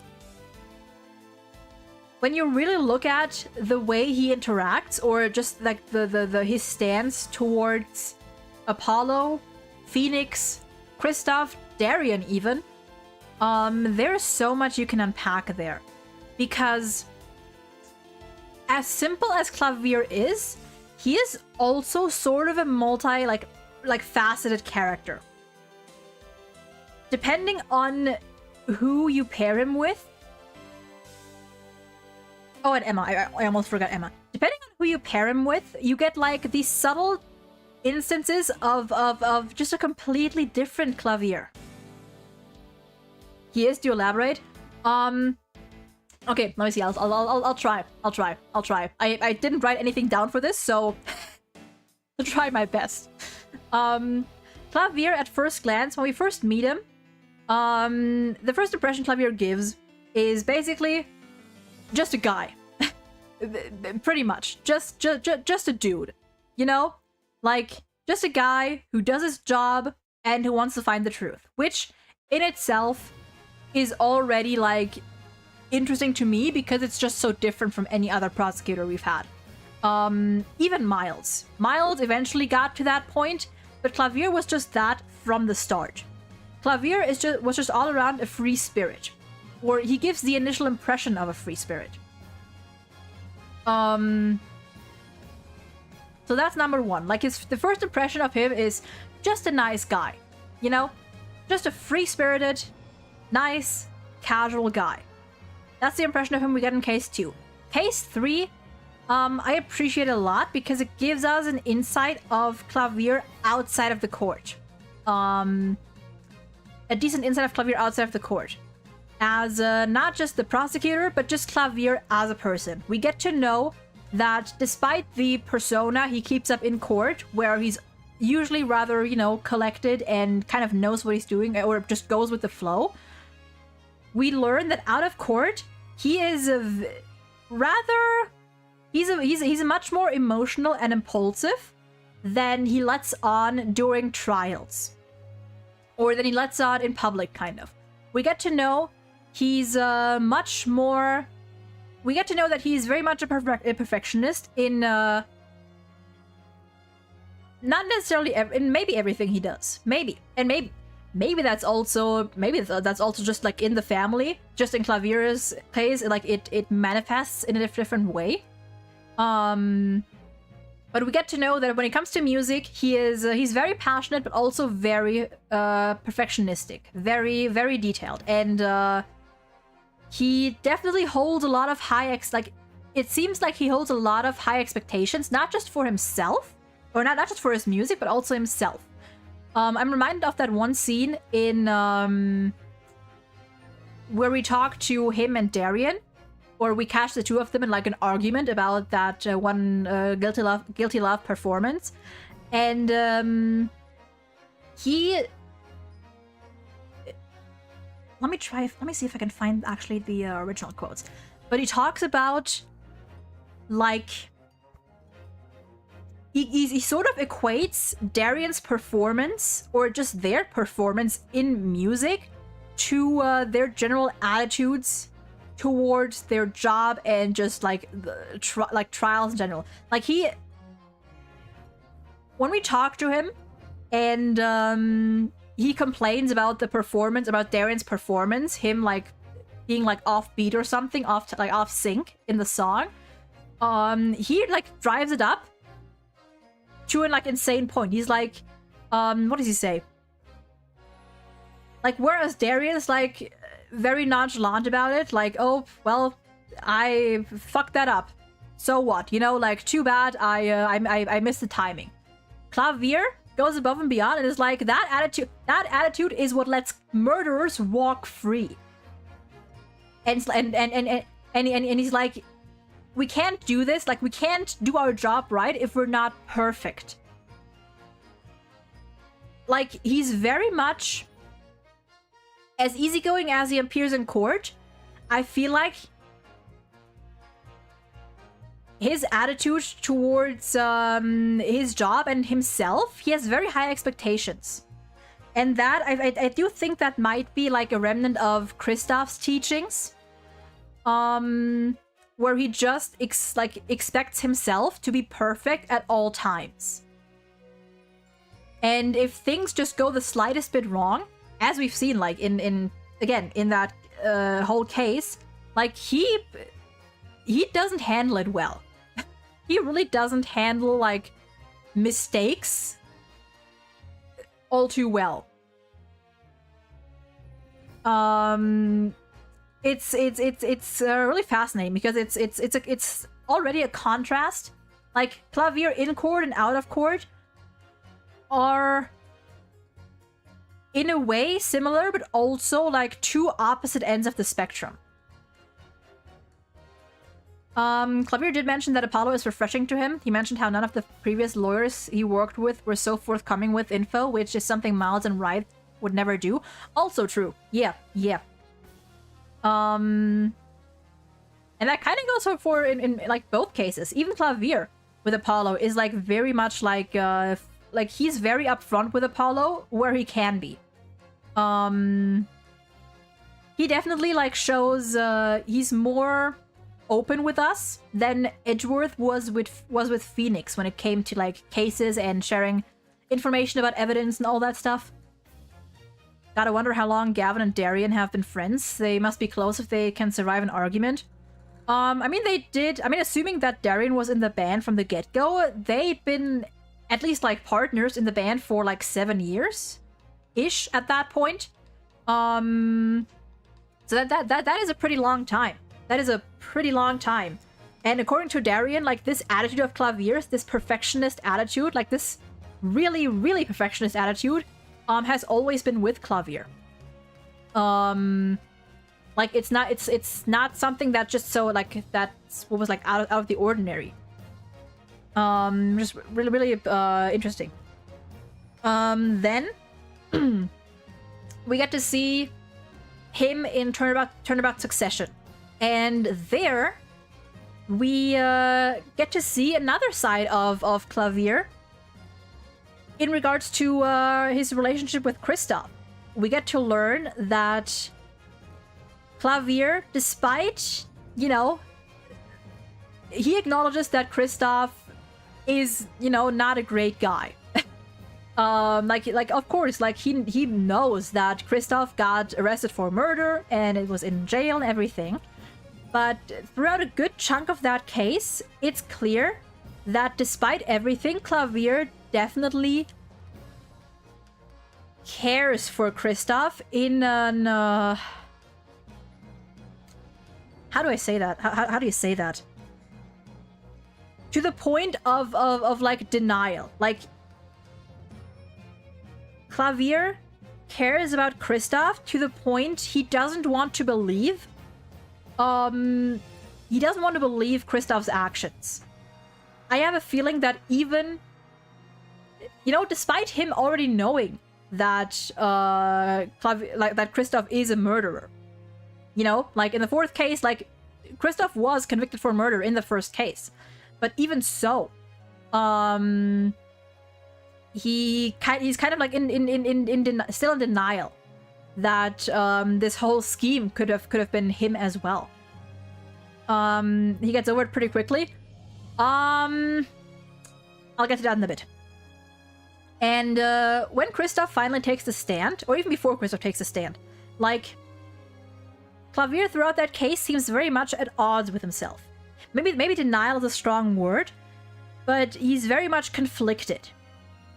He's very much conflicted because on the one hand, he knows that his brother is not a good man, but there's still that aspect of him that wants to believe that Kristoff might have had some reason or other for doing what he did, or even that he might not have done it at all. And he kind of needs Apollo to, like, drag him out of there a little bit. Or, well, Apollo / you know, all the presented evidence. Hold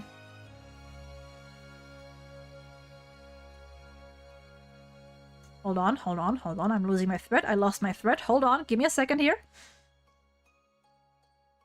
Oh, yeah. So that's one thing. And,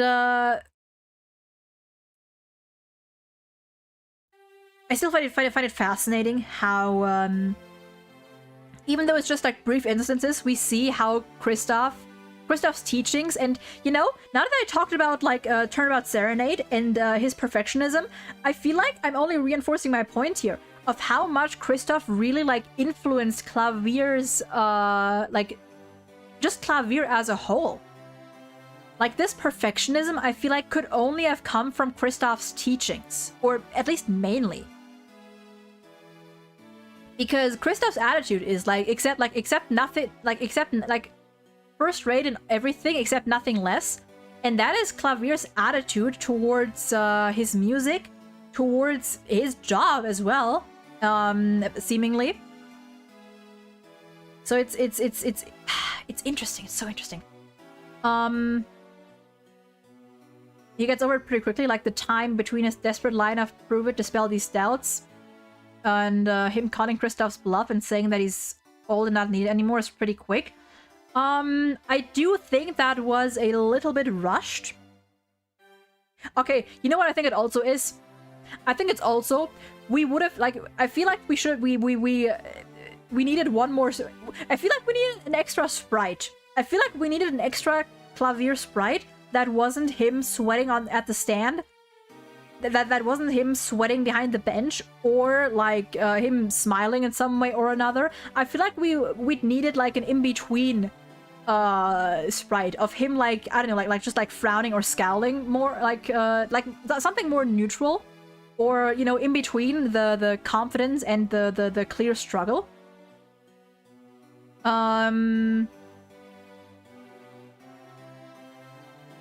He has the head shaking sprite.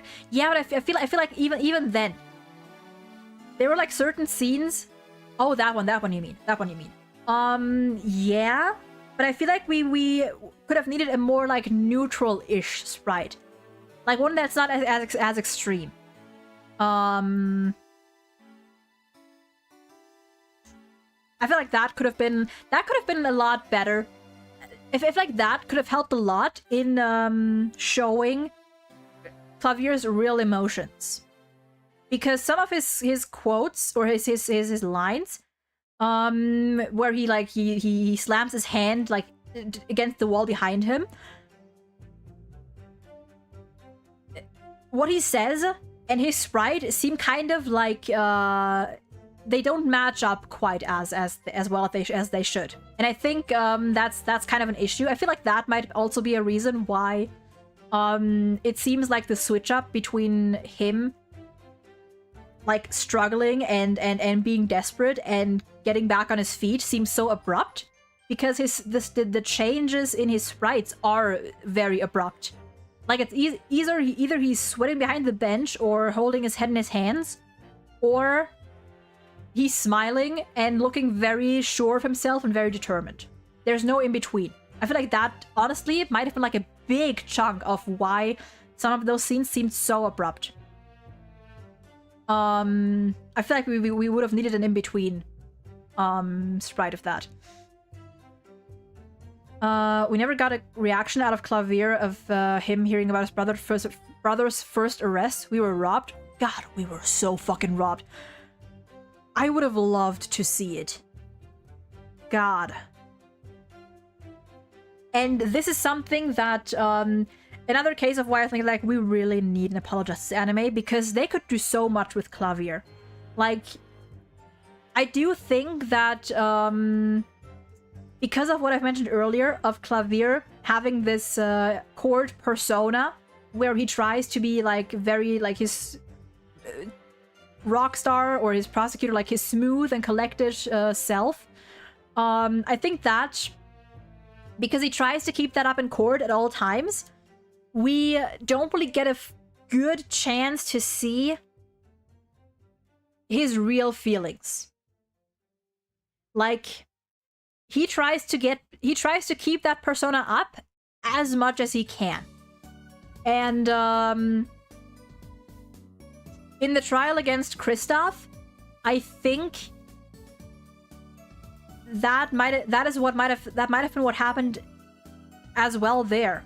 Like, he was still struggling, but he tried his best to, like, keep up his front. Not just for, you know, everyone in the courtroom, but also against Kristoff. He didn't want Kristoff to see him, like, struggle anymore. And I think we really... Clavier's character can't... I feel like no matter what, we can't really explore Clavier's character in full in court. I feel like we need a scene of him out of, like, off court, off duty, off work, to really see behind his facade. Just realized another similarity between Apollo and Clavier. They're both private people when it comes to their personal life. Apollo's side becomes more apparent in Dual Destinies. True. Clavier is also very much a... it's interesting, because as much as Clavier says that he tries to remain simple inside, he definitely is a very, how do you say that? Like, he says he tries to remain simple inside, but as a person, he is not simple at all. Like, I feel like he definitely seems like he is very much at odds with himself a lot of the time.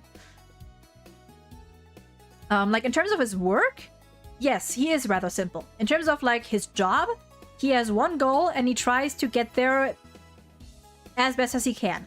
But as a person, there's so much more to him that I feel like just can't be expanded on fully in this court case setting. Which is a shame. And I feel like that goes for a lot of characters. And, like, it doesn't even have to be an anime. God, like, whether it's, like... For Clavier, for every character, I feel like we just need either an anime or maybe even, hell, maybe even like some kind of like manga or a comic or a light novel or anything of the sort, where we get to see the characters in between the cases. Like, just their personal lives. It would do so much to flesh out their characters and give their interactions during the investigations and trials so much more impact. It would be like such a, like, God. Bro, fucking like an Ace Attorney light novel that is just like a bunch of shorter stories of like insights into the characters' lives. I would buy that shit in a heartbeat. I would analyze the fuck out of that thing. It's, God. Yeah, like... As much as I love Ace Attorney, the format of the game itself just isn't... It doesn't have the right format for things like these. Which is a real shame. it is a real shame. Because there's so much you could do. There is so much you could do. But for the, like, within the games, you kind of have to make sure it somehow fits into the investigation slash trial periods. And this is honestly, see, this is a thing where I think that Apollo Justice, like this game actually didn't, like, we had scenes like that that were actually pretty good for that. Gonna be frank, I get the impression that you're so starved for meaningful characterization that you're scraping the bottom of the barrel for something to interpret. I mean, you're free to think that. I personally don't think so.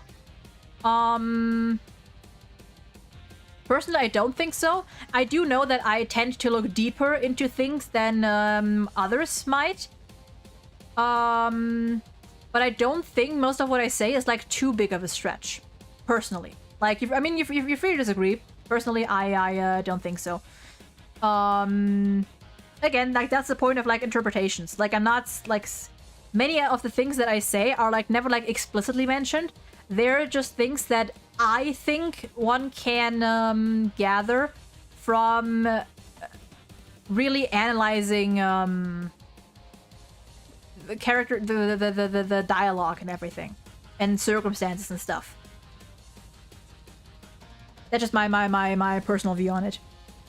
But I get not everyone's like that. I get some people they don't really look or want to look that deep into it, which is fine. Personally, I think for me, that's the fun of it. I don't believe a franchise as unsubtle and on the nose as Ace Attorney would keep its best character moments and ideas for things you have to guess to make into existence. Wait, let me reread that. I don't believe...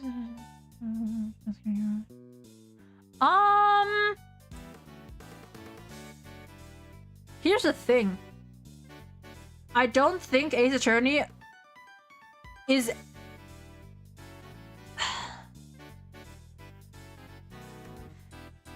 Here's the thing. Whether or not the writers intended to make like to go like as deep into it as I am or many other people are, I think it's personally, like for me personally, it's not really hard to come to these conclusions. And maybe that is because I am used to these kinds of things. Like this is not just like a game thing. Like any anime I watch, game I play, I always try to look beyond the surface. Because here's the thing. Even if a writer doesn't intend for certain things to be there, that doesn't mean even if a writer doesn't intend for certain characters or aspects to be the way they are, that doesn't mean you can't still see the signs.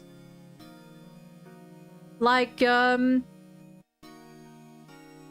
is like a kind of a different example, and it's a you know, a little bit different. But I said earlier that I definitely like I headcanon Trucy as having ADHD, for example. You know, like that's just my personal headcanon. Because I think that based on the way she behaves and based on the way I know ADHD works, it's a very likely theory or headcanon or speculation or whatever. Do I think fucking Shu Takumi intended for her to be ADHD? No, probably not. Like he gave her certain characteristics that just so happened to overlap. Doesn't mean like it's pretty sure it wasn't intended, but that doesn't mean that I can't interpret things that way for myself. Because it just makes sense in my eyes. Like, examples like that. Like, just because a writer doesn't intend to include certain things in a game or in their story doesn't mean you can't do so yourself as the consumer based on, you know, the signs that are present. For me, it's extremely hard to come to these conclusions. To me, it sounds a lot like wishful thinking, and at that point, you're not analyzing a work, you're describing what you would like it to be. I've had this problem over and over. Fans of a work over-interpreting things to fit this idealized image they have of it in their head. I get what you mean. I get what you mean, and I partially get it, because it is always important to be careful with things like that. But I think you can take that in both directions. You can take that in both directions. You can go, like, sometimes people are just like over-interpreting or over-analyzing things and trying to insert their own ideas into scenes or dialogues where they may be nothing to really get out of. I'll be right back. But on the other hand, I think it's just as, like, you could just as well say that on the other hand, people nowadays don't really look into things enough. Sometimes people, like, don't really look past the surface when there's so much to glean from just looking a bit deeper. I feel like you can take it both ways. There are people who overanalyze, and there are people who take things at face value when there's so much more to be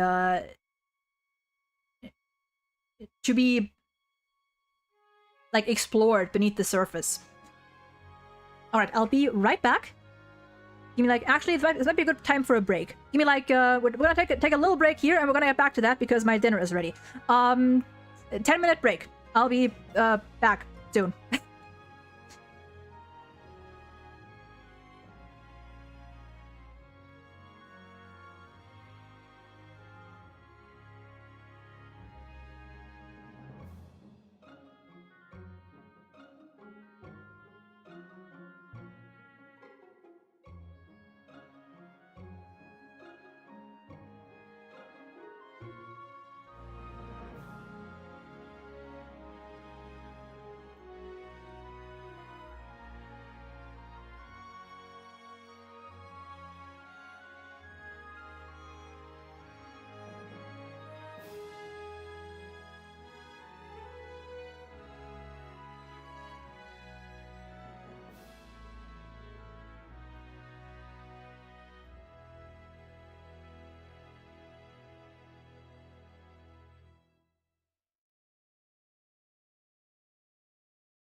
Alright, I am sort of back.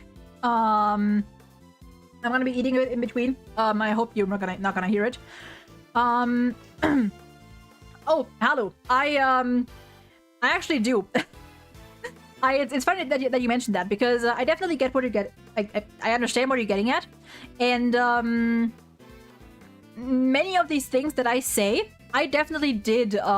Like, whoops! I just minimized OBS. I did actually. That was right. I forgot. That was what I wanted to look up. I did actually take like several screenshots throughout the game of scenes that stuck out to me that I am basing all of this on. So I didn't go through like every single thing and like prepare stuff for every single of these things that I have to say, but I actually do have like a giant folder of of screenshots. Let me see. Is this not the wrong? Oop, this might be the wrong account. Whoops. But yeah, no. I get what you mean. Like, like whenever I do these things, I do get everything that I all of these like conclusions I've come to. I do draw these from like actual like interactions and quotes and stuff in game. Because I think that is very much important. Like whatever conclusion I have, I do. Like if I believe it to hold any weight, I make sure that I actually know that I actually have something to back it up with, or at least something to, you know, point at, so I can explain where I'm coming from. Otherwise, I'll just say that it's like personal headcanon or and stuff. No, you're good. I'm aware that like I didn't bring anything up in I didn't bring anything up for this because it's just a lot. And let me actually see. Did I upload? Oh yeah, I have like a folder on my drive and some screenshots from the 4th case. But yeah, no, that's why I took that's why like throughout the 4th case, I like took so many screenshots because there were so many lines of dialogue where I was like, oh, this is good. Oh, this is interesting. And that's what I'm pretty much basing almost all of this on. You're much more principled than I made you out to be. Sorry. All good, and thank you.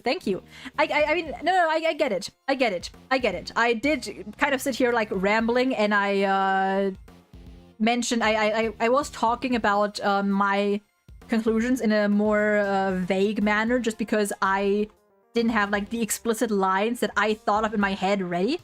So I get it. It's totally fine.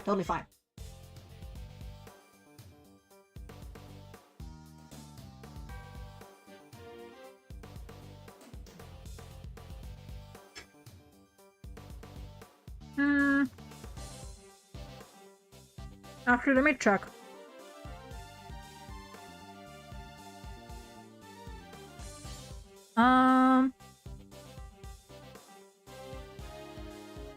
You know what? While I'm at it, I might as well upload these things real quick. Can I please fucking... I might as well upload these so I have them all in a drive, and you know what? We might as well just go through them and see if there's anything else that, like, you know, I haven't gotten to.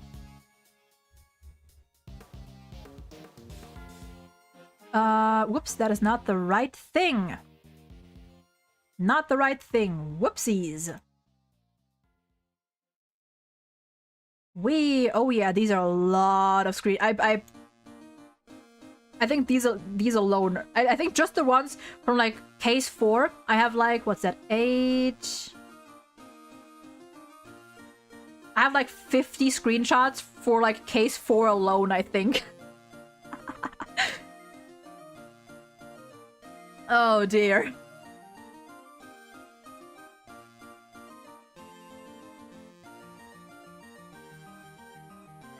Is that the fucking Blue Badger theme? That sounds like the fucking Blue Badger.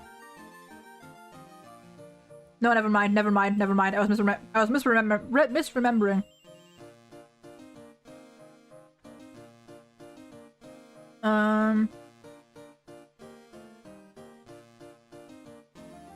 Wait, did I already upload all of these? Never mind, I might have uploaded all of these already. I'm kind of curious how many I have here now. Oh god, that is a lot.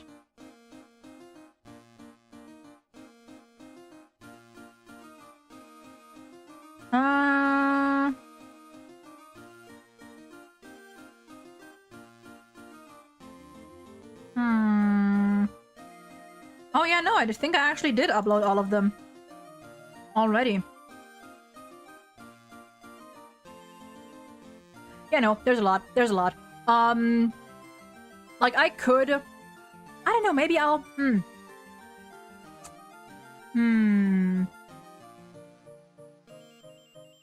I mean, okay, listen, if you have like any specific things that you like curious about, like where I got that from, I can't actually show you screenshots of like lines I took because I have them all here. It might take me a little bit to find them, but I have pretty much like everything here.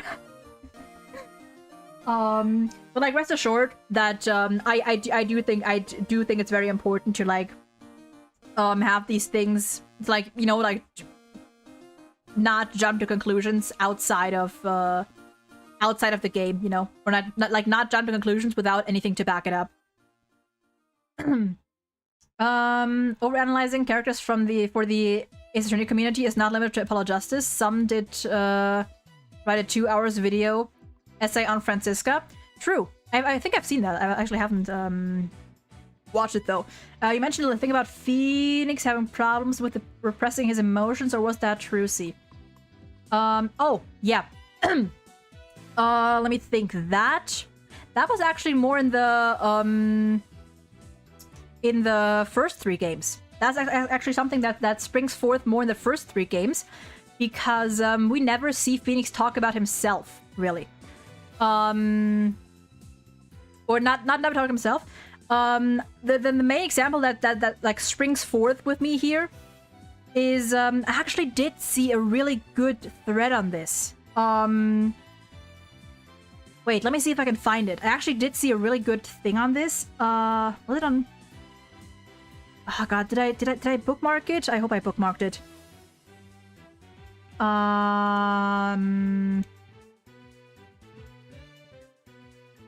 There was a thread. I don't remember if it was Twitter or Tumblr. It was someone. Oh wait. Wait. I think this is it. Can I go on the fucking actual post, please? Okay. This is actually a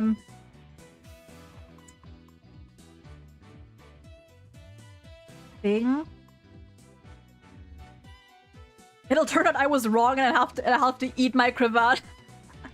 Okay, I set this kind of up. Okay, I didn't set this up very well here. Hold on. I might have to do this a little differently. Hold on. Let me Ooh, this is gonna be a little bit of scuff, but that is fine. That is fine.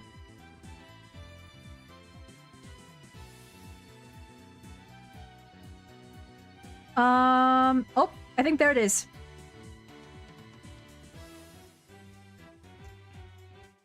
Can I somehow? No, I cannot. Nope, that's not it. That's not it.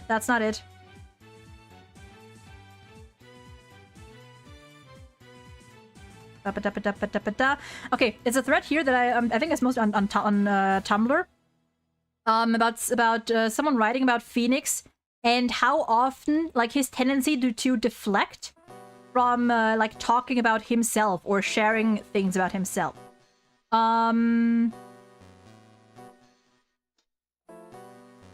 It was a Tumblr post. Okay. Oh god, can I somehow? Okay, hold on. I'll see if I can somehow do this differently. Wait. Wait.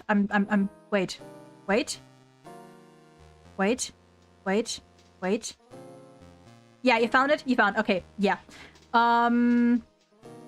But but basically just like talking about Phoenix. And the way he like rarely ever talks about like his own private. I just searched Phoenix Wright as the most cagey fucker and found the post. You know what? Fair enough. But yeah, they do show like screenshots of Phoenix, like, and this is the scene that sprung to mind at first, like immediately, is the whole like part, or like that whole shtick of him in Justice for All, where he just refuses to tell Maya about Edgeworth, and kind of like avoids, like, he learns what happens to Edgeworth, and it kind of like spirals, like, or twists his whole impression of like not just him but prosecutors as a whole, and just he refuses to talk about it with anyone, and even with Maya, who doesn't even know that Edgeworth is, quote, dead, because Phoenix just refused to ever tell her, and refuses to like asked her to never bring up Edgeworth again because he just doesn't want to talk about him ever. To be honest, I thought that was a choice made to keep the intrigue up. I mean, whether it was whether that was the intention or not, whether that was the intention or not, the fact is that Phoenix did say it, and this is like, these were portrayed as Phoenix's emotions in those scenes. Basically no incident is explained in the first act of an Ace Attorney game. I mean, yeah, like game-wise, gameplay, or like story, plot-wise, whatever, it was definitely made to keep the intrigue up, but that does, like, in the end, it's still Phoenix who says all these things, and it's Phoenix's emotions that we get to see. Like, whether it was intended to be, like, more for, like, intrigue, or to, you know, keep up the mystery, in the end, it is through Phoenix's lens that we get to learn all this. Yeah. I'm reading through this again myself right now. Actually, I think I can just, hold on. Hold on. Wait.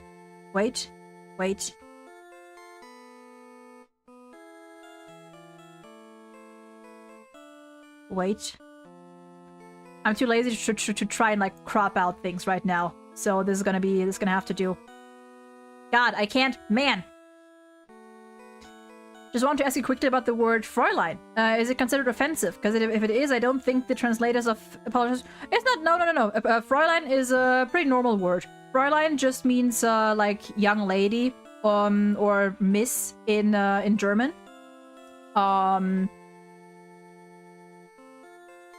Kind of like young lady in German. It's a neutral term. Let me think here. In AA3, there are numerous instances where he mentions forgetting Dahlia, not speaking her name again, etc. Edgeworth is 100% getting the person who hurt me. Yeah, this is mostly about Ace Attorney 2, where like Phoenix just like refuses to tell Maya anything about Edgeworth's situation, and kind of just goes the route of like, this man has hurt me and I don't want to talk about him ever. This level of character analysis is me, but with Danganronpa V3. Hey, you know what? Based. But yeah, just a lot of things that like it's like interesting. It's interesting. That's what I kind of base most of this off. It's something that I didn't even notice initially. I only really started to think about it after reading that particular post. But it's definitely like, when you think about it, it makes sense, at least to me. It definitely like becomes more obvious.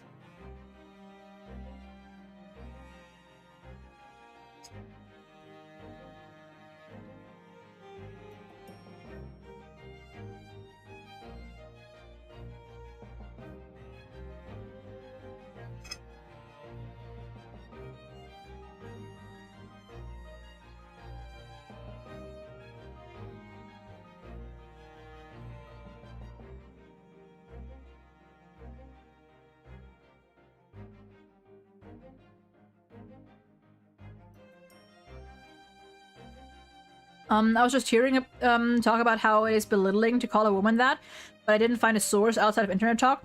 I don't know who says that, but like it's definitely not. I mean, like the word Fräulein can be used in a like belittling or like a scolding tone, the same way that you could use like ma'am or young lady in that manner. But inherently, it's a pretty neutral term.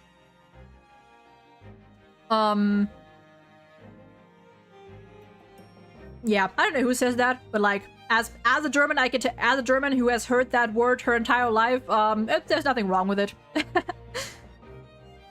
That's the one thing I noticed playing only the first game. Phoenix doesn't tell you anything about what happened. Yeah. Yeah.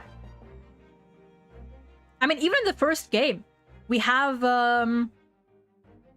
like when Mia, even in the first case, when Mia asks him about, like, Larry and how he and Larry knew each other, he, it's more of a lighthearted thing that doesn't really catch your attention at first. But he's also like, I'll tell you later. Or when Maya asks him about Edgeworth, he's also kind of like evasive. And like when Maya asks like, "What's the deal with you and Edgeworth? Like, what happened between you two?" He also kind of like dodges the subject. Yeah, like, from a. I'm struggling. I know there's a word for it, but I don't remember what it is right now. Like from a story standpoint, it's definitely like a way to keep up the suspense for later. But that doesn't change the fact that Phoenix is the one saying these things, and it's Phoenix's perspective that we get to see here. It's written in like whatever the main intention was, it is written into Phoenix's character.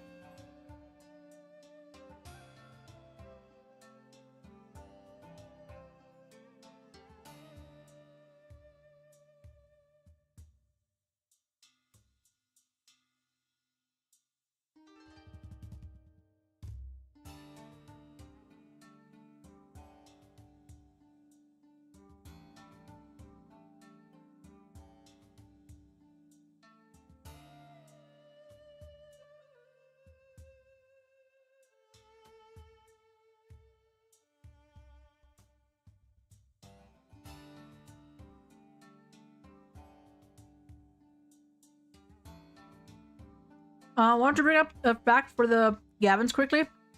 Both Kristoff and Klavier have similar hairstyle and similar features. Do you have an opinion on that? It's not like Klavier had that style forever. Let me think.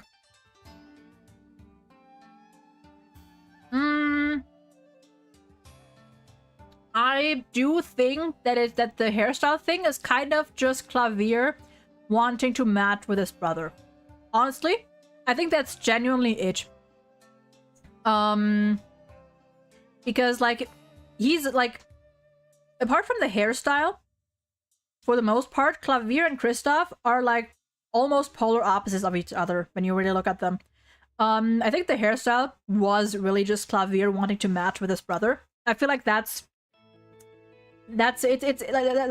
like a rather innocent, like, you know, like an innocent little thing, but I think it makes sense that it could just be him wanting to match with his brother, because at that point, or even like up till then, he really did look up to Kristoff in a way, or, you know, like get along with, or like really care for his brother.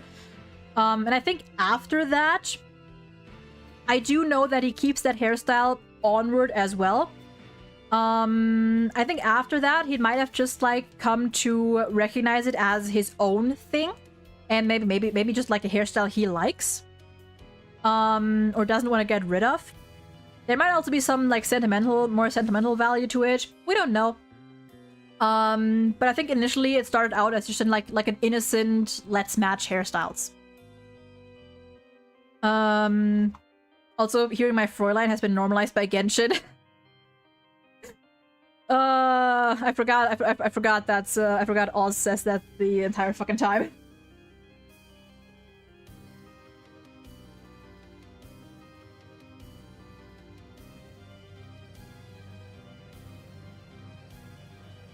My rice is getting real fucking cold real fast, but it's fine. Thankfully, I eat rice cold.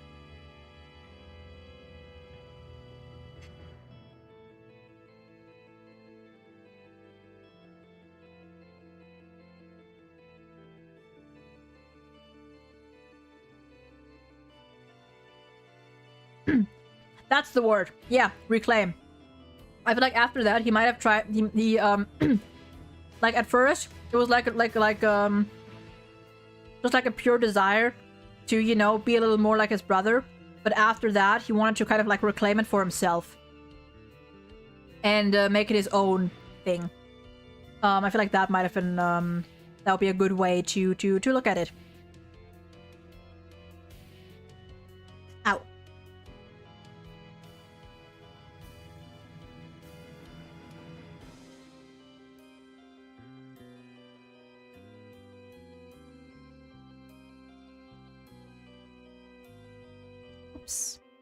Okay, that's how.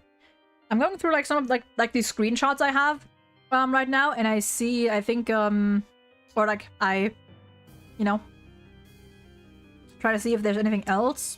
I was thinking that he was trying to reclaim that. Oh, that you already said that. That or the character designers didn't want to redesign him. Possibly both. You know, possibly both. But again, I say like whatever the intention was. If it's not explicitly stated. And if there is an explanation for it to be found, I mean, sure, why not? You know, like even if it was like, say it was just like a lazy choice, which it probably was, might have been. It could still it can still make sense with his character. So you know, don't think it's a bad thing.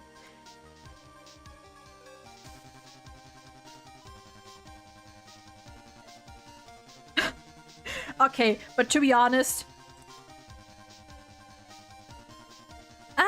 well, no, okay. Clavier could rock short hair. Rock short... Anyway. I feel like Clavier could look good with short hair, but it... Personally, I prefer him with long hair. Maybe that's also because I'm used to it more. But, I feel like... I feel like he could try out, like, different long hairstyles. Like a ponytail or something. I don't know, I feel like that would look neat. Or just wear it open, you know? Just like wear it down. I feel like he would like that would really look good with him. Huh. Oh yeah. We also have God. It's actually wait, okay, let me I would have to... You know what? I'll be right back. I'll be right back. I did an oopsie here, which I don't know why I did that.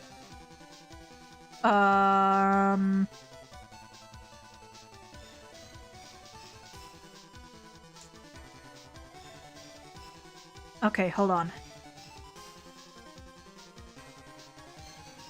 Hold on. 1, 2, 3.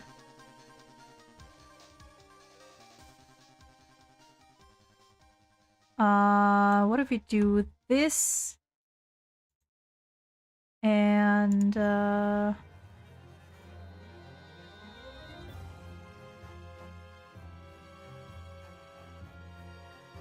let's see.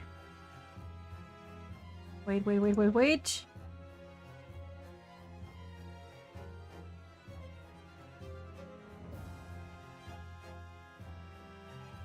Okay.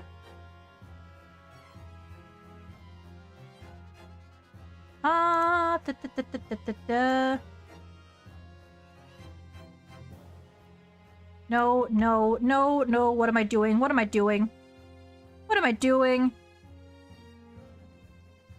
doing here?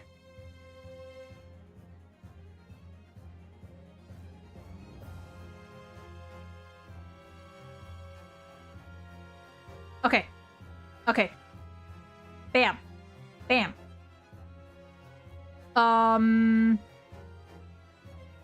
the design choices with Phoenix Wright was very deliberate. They didn't just revert it to his old design. They made it a very conscious choice to open his shirt, give him the locket and a little extra bang in his hair.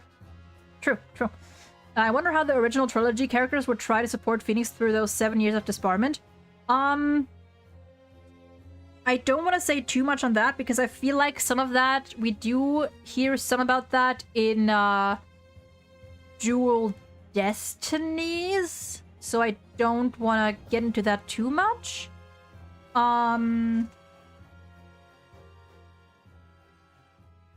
Yeah, no, I don't want to say too much about that because I feel like I remember that they mentioned something about that, at least certain characters in Dual Destinies. Anyway, I've taken so many fucking screenshots. So many screenshots. So many.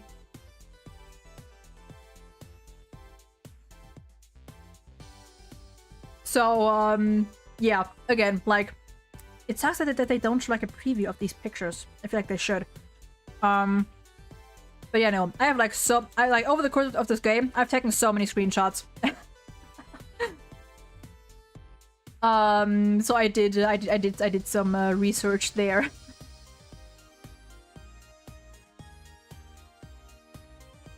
not just of like things to like analyze, but also just some fun facts, you know? Okay, apparently he doesn't want to go. Like fucking Apollo apparently being good with astrology, which I think is just a very funny thing. I don't know why, I just think Apollo, like looking at horoscopes is really fucking funny.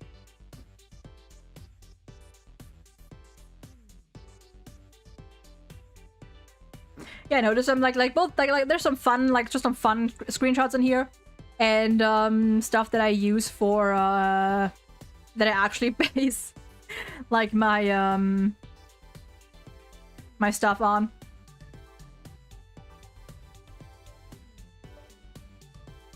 I think the previews need time to load in. Yeah.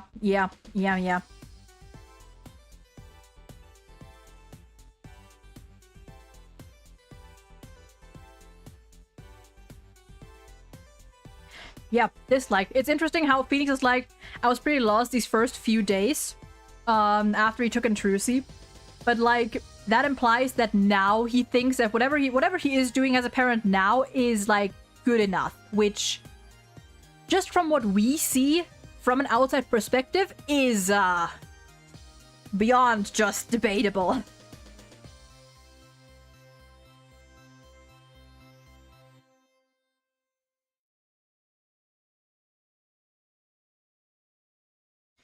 So yeah, there's a lot of stuff. That would like take way too long to like get through like all in one go, because like this is like well over 100 screenshots at this point. What do you mean one selected? Shut up. So yeah. Oh dear. Me.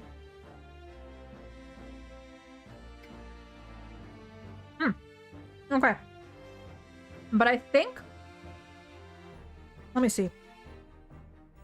I think from me, for now, that is, whoops, more or less all that I have. It's already been over... It's been 3.5 fucking hours! Jesus Christ. But, like... If I wanted to, I could find more stuff to talk about, but I think regarding mainly Apollo Justice, this is, pretty much it. I'm tired, feel like I want to peace out.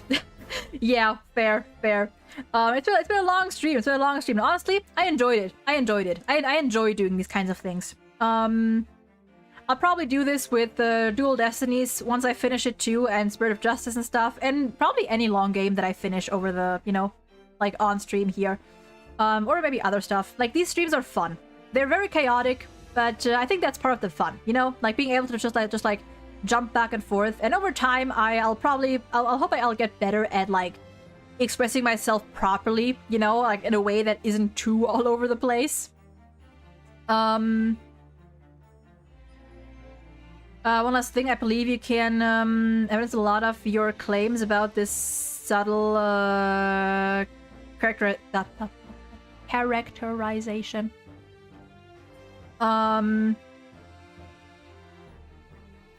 Yeah, I don't know. Maybe at some point, like, I'll go through all of this in my own time again and try to like really like connect these, you know, like specific screenshots for the specific arguments that I want to make.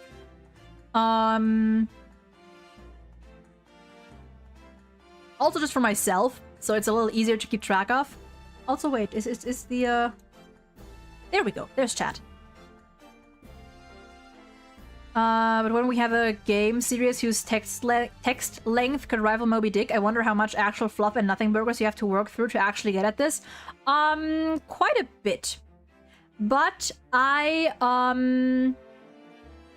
as someone who is used to playing visual novels, honestly, it's kind of a skill set. I'm not gonna lie. It's kind of a skill set to go through these kinds of games and sort of know what to look for or know what stands out.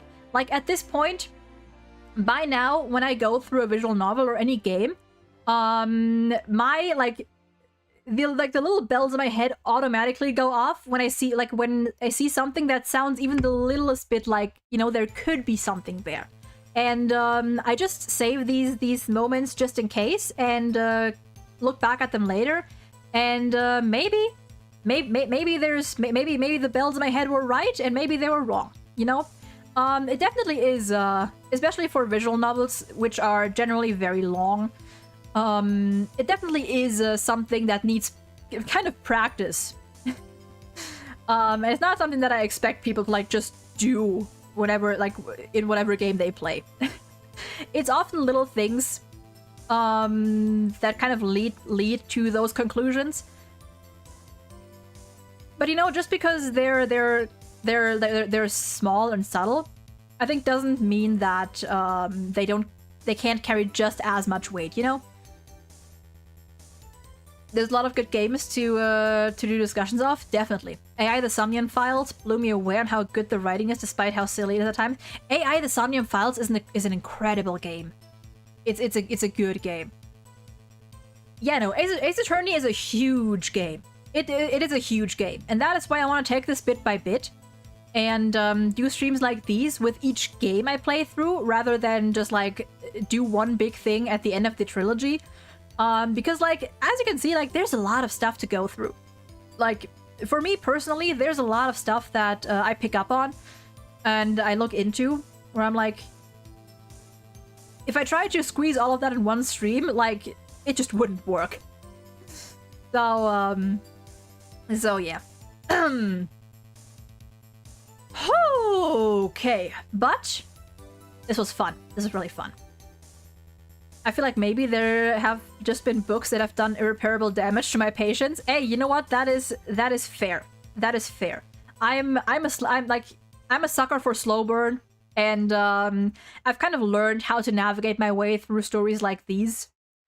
It's something, again, it's something that kind of like, it takes a little bit of practice to be able to read stories like these and kind of get a feel for what's important and what isn't, like, of the utmost priority to remember and stuff. Like, they've delivered so much characterization and world building so quickly and so well that I can no longer put up with anything slow and vague. Yeah, I guess that makes sense. Like, it depends on what you're used to. Like, I'm personally, like, I'm used to the exact opposite. Like, I don't mind, like, more explicit characterization.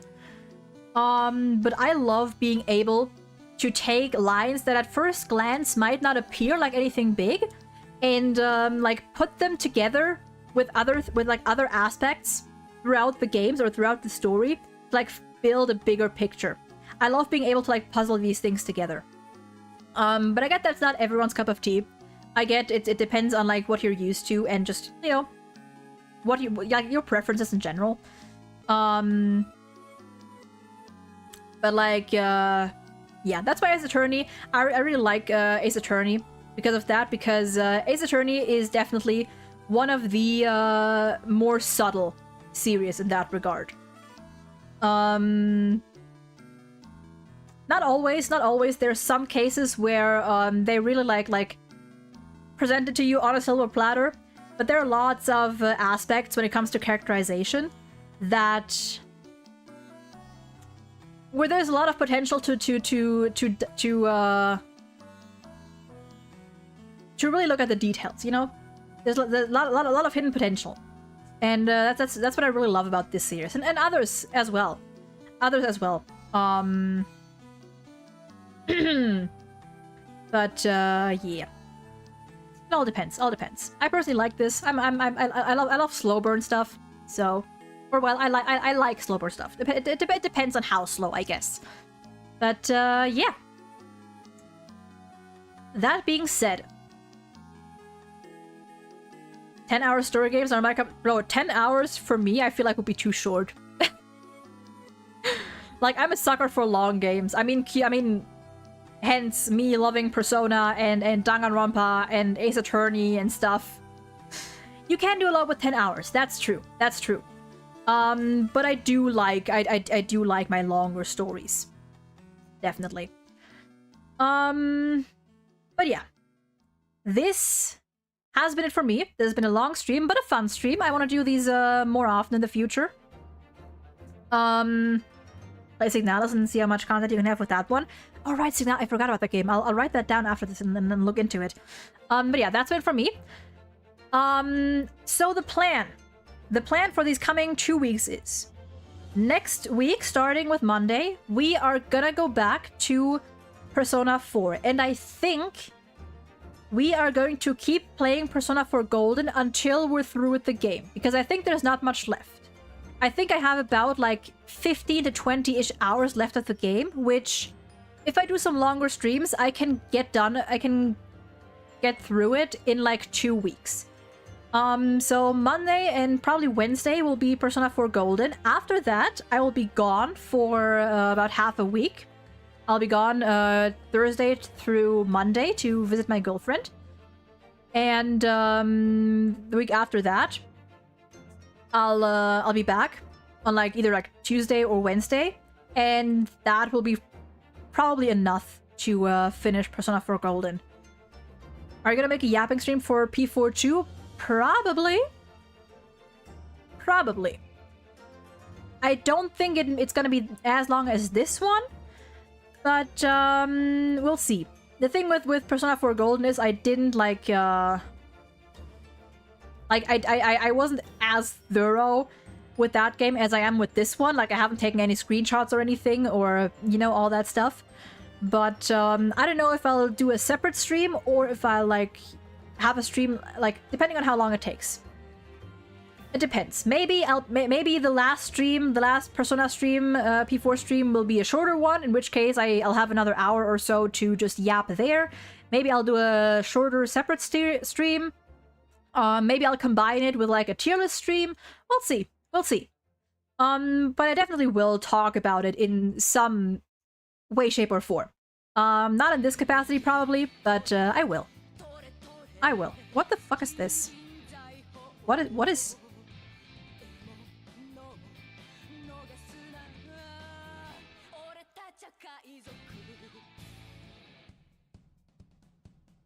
I don't know what this one is, but it's a good one, I guess.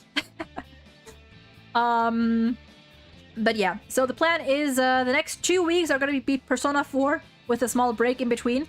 And after we finish Persona 4, we are going straight into Dual Destinies. And we are just going to go on an Ace Attorney spree. Dual Destinies, Spirit of Justice, Great Ace Attorney 1 and 2. And that'll probably take us a while, so we'll see where we go from there. You know, have fun next week. Thank you, thank you. So, that being said, this is it. Gonna be it for me. I'm gonna finish my food, which has gone cold by now, but that's fine. And thank you all for watching. Hope you enjoyed this this little yap session. Investigations. I am probably going to watch in my own time, but I might do a stream where, like, I might do a investigations talking stream anyway. After I like watch it by my for myself, because well, I don't know. I feel like I want to no, I think investigations I'm gonna watch someone else play it off stream.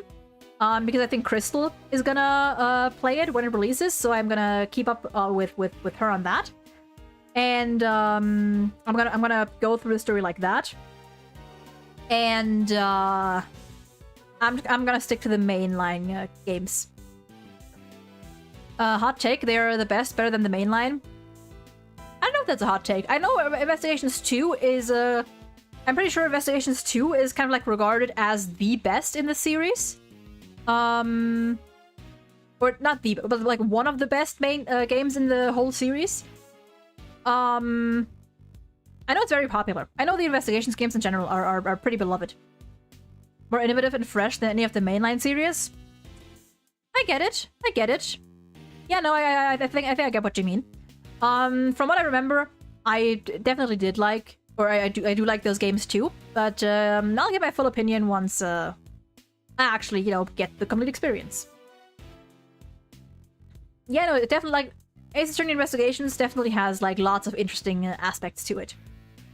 But yeah, like for now, like we have 4 games left to go, you know, 4 long games. We have Dual Destiny, Spirit of Justice, Great Ace Attorney 1 and 2, all of which I'm really excited for. So yeah, thank you guys for watching. Hope you enjoyed this mess of a stream, and I'll see you at some point. If you like Persona, then probably next week. If not, then I don't know, maybe when we start Dual Destinies, or on Twitter.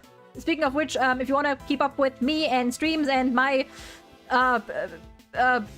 weird takes, occasional takes, go follow the Twitter, !follow, or if you're on YouTube, it should be in the description.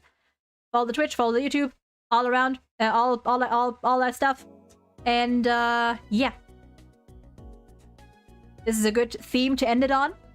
So, I shall say, stay safe, take care, have a lovely rest of your day, night, whatever time it is for you, and goodbye!